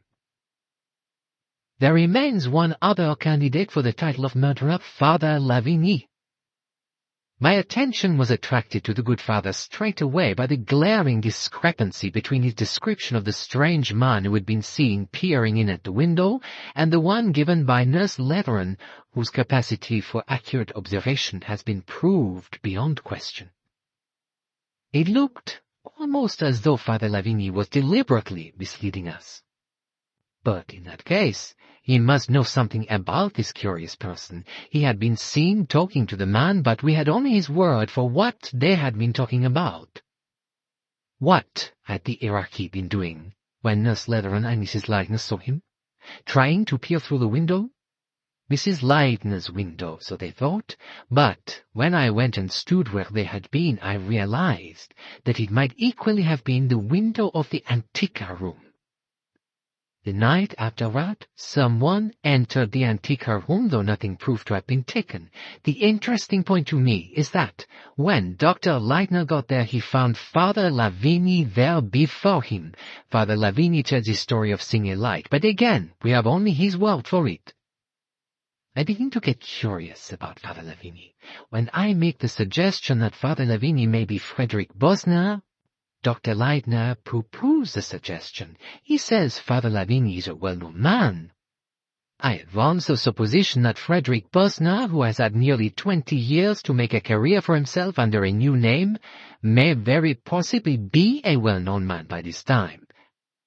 All the same, I do not think that he has spent the intervening time in a religious community. A very much simpler solution presents itself. Did anyone at the expedition know Father Lavigny by sight before he came? Apparently not. Why then should not it be someone impersonating the good father? I began to send off telegrams. And then, unwittingly, Nurse Letheran gave me a valuable clue. We were examining the gold ornaments in the antique room, and she mentioned a trace of wax having been found adhering to a gold cup. When Father Lavigny said, "Wax," I knew in a flash exactly what he was doing here. Poirot paused and addressed himself directly to Dr. Leidner. "I regret to tell you, monsieur, that the gold cup and the gold dagger in the antique room are not the articles found by you. They are very clever electrotypes. Father Lavigny, I have just learned by this last answer to my telegrams, is none other than Raoul Meunier, one of the cleverest thieves known to the French police. He specializes in the theft of objets d'art from museums, churches, and so on. Associated with him is Ali Yusuf, a semi-Turk, who is a first-class working jeweler. I have learned that Meunier was in Tunis, preparing for a theft from Father Lavigny's monastery, when your telegram of invitation arrived. Father Lavigny, who was in ill health, was forced to refuse, but Meunier managed to get hold of his response and substitute one of acceptance. Meunier and his accomplice arrive. The plan is for Father Lavigny to take wax impressions. Ali then makes clever duplicates. There are always certain collectors willing to pay a good price for genuine antiques and ask no embarrassing questions. Father Lavigny will effect the substitution of the fake for the genuine article, preferably at night. And that is doubtless what he was doing when Mrs. Leidner heard him and gave the alarm. What can he do? He hurriedly makes up a story of having seen a light in the antique room, but Mrs. Leidner was no fool. She may have remembered the trace of wax she had noticed and put two and two together. And then, what will she do? Would it not be dans son caractère to enjoy herself by letting Father Lavigny see that she suspects? It is perhaps a dangerous game, but she enjoys a dangerous game. And perhaps she plays that game too long. Father Lavigny sees the truth and strikes. Father Lavigny is Raoul Meunier, a thief. Is he also a murderer? Poirot paced the room. That was my position this morning. There were 8 distinct possibilities, but I still did not know who was the murderer. But murder is a habit. A man or woman who kills once will often kill again. And by the second death, the murderer was delivered into my hands. Let us examine now the facts of this second murder. Fact 1. On Sunday evening, Nurse Letheran finds Miss Johnson in tears, and that same evening Miss Johnson burns a fragment of a letter which Nurse believes to be in the same handwriting as that of the anonymous letters. Fact 2. The evening before her death, Miss Johnson is found by Nurse Letheran standing on the roof in a state that Nurse describes as one of incredulous horror. When Nurse questions her, she says, I have seen how someone could come in from outside and no one would ever guess. She won't say any more. Father Lavigny is crossing the courtyard, and Mr. Reiter is at the door of the photographic room. Fact 3. Miss Johnson is found dying. The only words she can manage to articulate are, the window, the window. Eh bien, let us take the second problem first. I went up with Nurse Letheron and stood where Miss Johnson had stood. From there she could see the courtyard, and 2 members of the staff. Had her words anything to do with either Mr. Reiter or Father Lavigny? Almost at once, a possible explanation leapt to my brain. If a stranger came in from outside, he could only do so in disguise. And there was only one person whose general appearance lent itself to such an impersonation. Father Lavigny, with his sun helmet, sunglasses, black beard, and a monk's long woolen robe, a stranger could pass in without the servants realizing that a stranger had entered. Was that Miss Johnson's meaning? Or had she gone further? Did she realize that Father Lavigny's whole personality was a disguise, that he was someone other than he pretended to be? Knowing what I did know about Father Lavigny, I was inclined to call the mystery solved. Raoul Meunier was the murderer. He had killed Mrs. Leidner to silence her. Now, another person lets him see that she has penetrated his secret. She too must be removed. And so, the second murder, Father Lavigny's flight, is placing the blood-stained quern under Miss Johnson's bed. But the perfect solution must explain everything. And this does not do so. It does not explain, for instance, why Miss Johnson should say the window as she was dying, nor her weeping over the letter, nor her incredulous horror on the roof. And then, as I stood on the roof going over in my mind those 3 points, I saw, just as Miss Johnson had seen, and this time what I saw explained everything. Poirot looked round. Every eye was fixed upon him. There was something coming. Something. I said just now that 3 men had alibis for the time of the crime. 2 of those alibis I have shown to be worthless. I saw now my amazing mistake. The 3rd alibi was worthless too. Not only could Dr. Leidner have committed the murder, but I was convinced that he had committed it. There was a bewildered, uncomprehending silence. Dr. Leidner seemed lost in a faraway world. David Emmett, however, stirred uneasily. Monsieur Poirot, I told you that Dr. Leidner never left the roof until at least 2:45. That is the absolute truth, I swear it solemnly. And it would have been quite impossible for him to have done so without my seeing him. Poirot nodded. Oh, I believe you. Dr. Leidner did not leave the roof. That is an undisputed fact. But what I saw, and what Miss Johnson had seen, was that Dr. Leidner could murder his wife from the roof without leaving it. We all stared. The window, cried Poirot. Her window. That is what I realized just as Miss Johnson realized it. Her, Mrs. Leidner's window was directly underneath, on the side away from the courtyard, and Dr. Leidner was alone up there. And those heavy stone querns were all ready to his hand. So very simple. Granted one thing, that the murderer had the opportunity to move the body before anyone else saw it. Oh, it is beautiful. Of an unbelievable simplicity. Listen, it went like this. Dr. Leidner is on the roof working with the pottery. He calls you up, Mr. Emmett, and while he holds you in tow, he notices that, as usually happens, the small boy takes advantage of your absence to leave his work and go outside the courtyard. As soon as you are down below shouting to the boy, he sets his plan in operation. He takes from his pocket the plasticine-smeared mask with which he scared his wife on a former occasion, and dangles it over the edge of the parapet till it taps on his wife's window. Mrs. Leidner is lying on her bed, half asleep. Suddenly, the mask begins tapping on the window. But it is not dusk now, it is broad daylight. There is nothing terrifying about it. She is not frightened, but indignant. She jumps off the bed, opens the window, passes her head through the bars, and turns her face upward to see who is playing the trick on her. Dr. Leidner is waiting. He has in his hands, poised and ready, a heavy quern.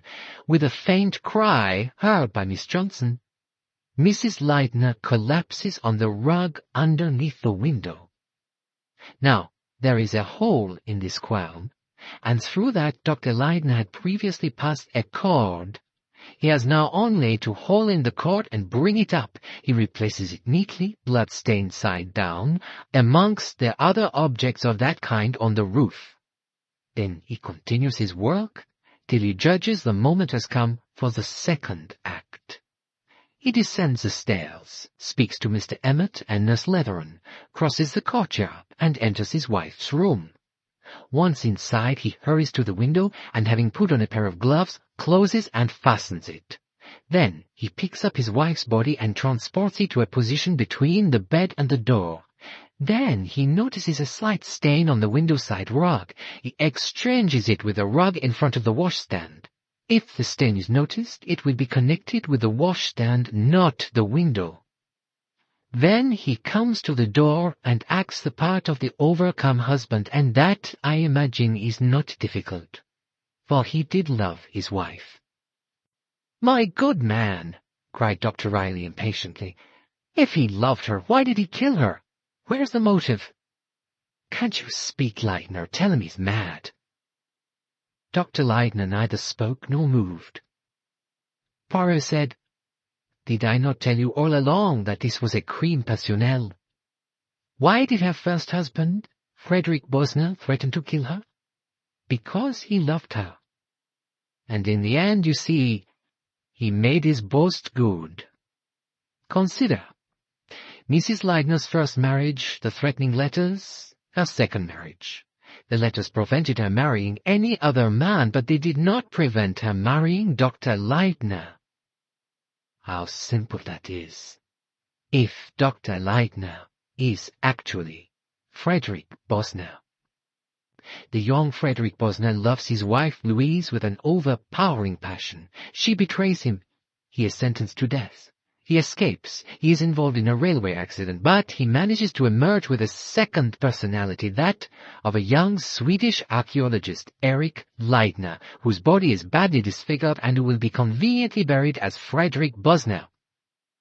What is the new Eric Leidner's attitude to the woman who was willing to send him to his death? First, and most important, he still loves her. He sets to work to build up his new life. His profession is congenial to him. He makes a success of it. But he never forgets the ruling passion of his life. He is cold-bloodedly determined. She shall belong to no other man. Whenever he judges it necessary, he dispatches a letter. He imitates some of the peculiarities of her handwriting in case she should think of taking his letters to the police. Women who write anonymous letters to themselves are a common phenomenon. At last, after many years, he judges that the time has arrived. He re-enters her life. All goes well. His wife never dreams of his real identity. He is a well-known man, and so, for the second time, she consents to marry him, and no letter comes to forbid the banns. But afterwards, a letter does come. Why? I think that Dr. Leidner was taking no chances. He wishes to impress on his wife that Eric Leidner and Frederick Bosner are two different people. The rather puerile gas poisoning business follows, arranged by Dr. Leidner, of course, with the same object in view. After that, no more letters need come. They can settle down to happy married life together. And then, after nearly 2 years, the letters recommence. Why? because the threat underlying them was always genuine. If she gives herself to any man but him, he would kill her, and she has given herself to Richard Carey. And so, having discovered this, cold-bloodedly, calmly, Dr. Leidner prepares the scene for murder.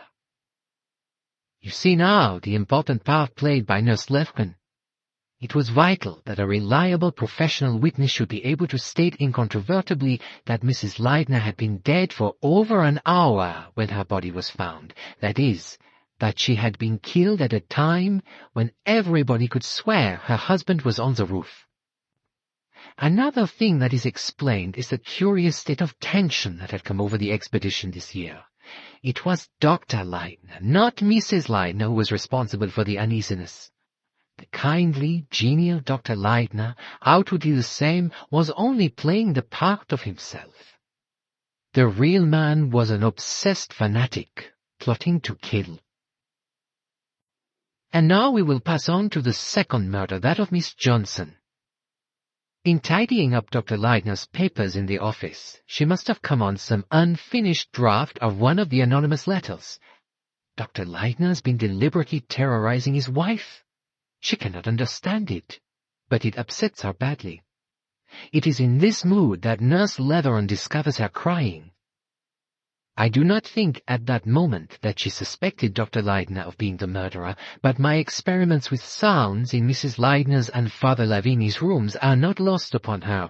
She realizes that if it was Mrs. Leidner's cry she heard, the window in her room must have been open, not shut. Her mind goes on working, ferreting its way towards the truth.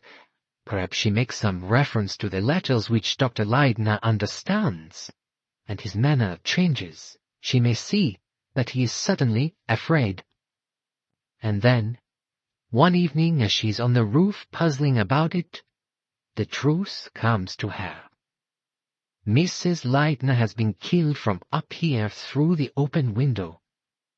That is the moment Nurse Letheron finds her, but Nurse must not guess the horrifying truth.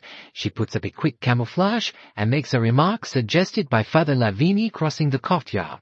And Dr. Leidner, who has been watching her anxiously, realizes that she knows the truth. She is not the kind of woman to conceal her horror from him. That night, he substitutes a glass of acid for her glass of water. There is just a chance she may be believed to have deliberately poisoned herself. There is even a chance she may be considered to have done the first murder and has now been overcome with remorse. So, he takes the quern from the roof and puts it under her bed. And so, everything is explained. Everything falls into place.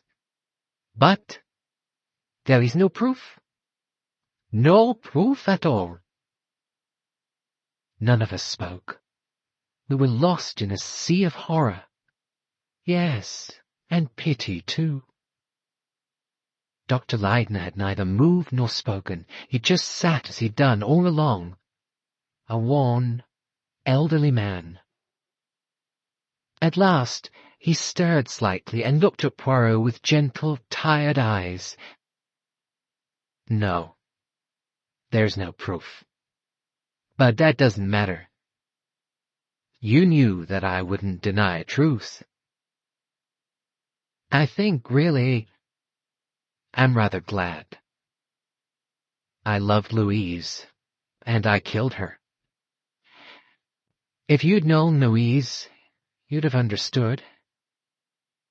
No. I think you understand anyway.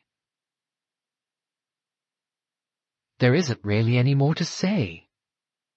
They got Father Lavigny and the other man just as they were going on board a steamer at Beirut. Sheila Riley married young Emmett. I think that'll be good for her. He's no doormat, he'll keep her in her place.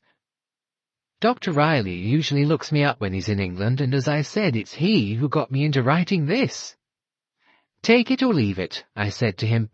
I know the grammar's all wrong and it's not properly written or anything, but there it is. But how does one stop writing? If I could find a really good telling phrase, I must ask Dr. Riley for some Arab one, like the one Monsieur Poirot used. In the name of Allah, the Merciful, the Compassionate. Something like that.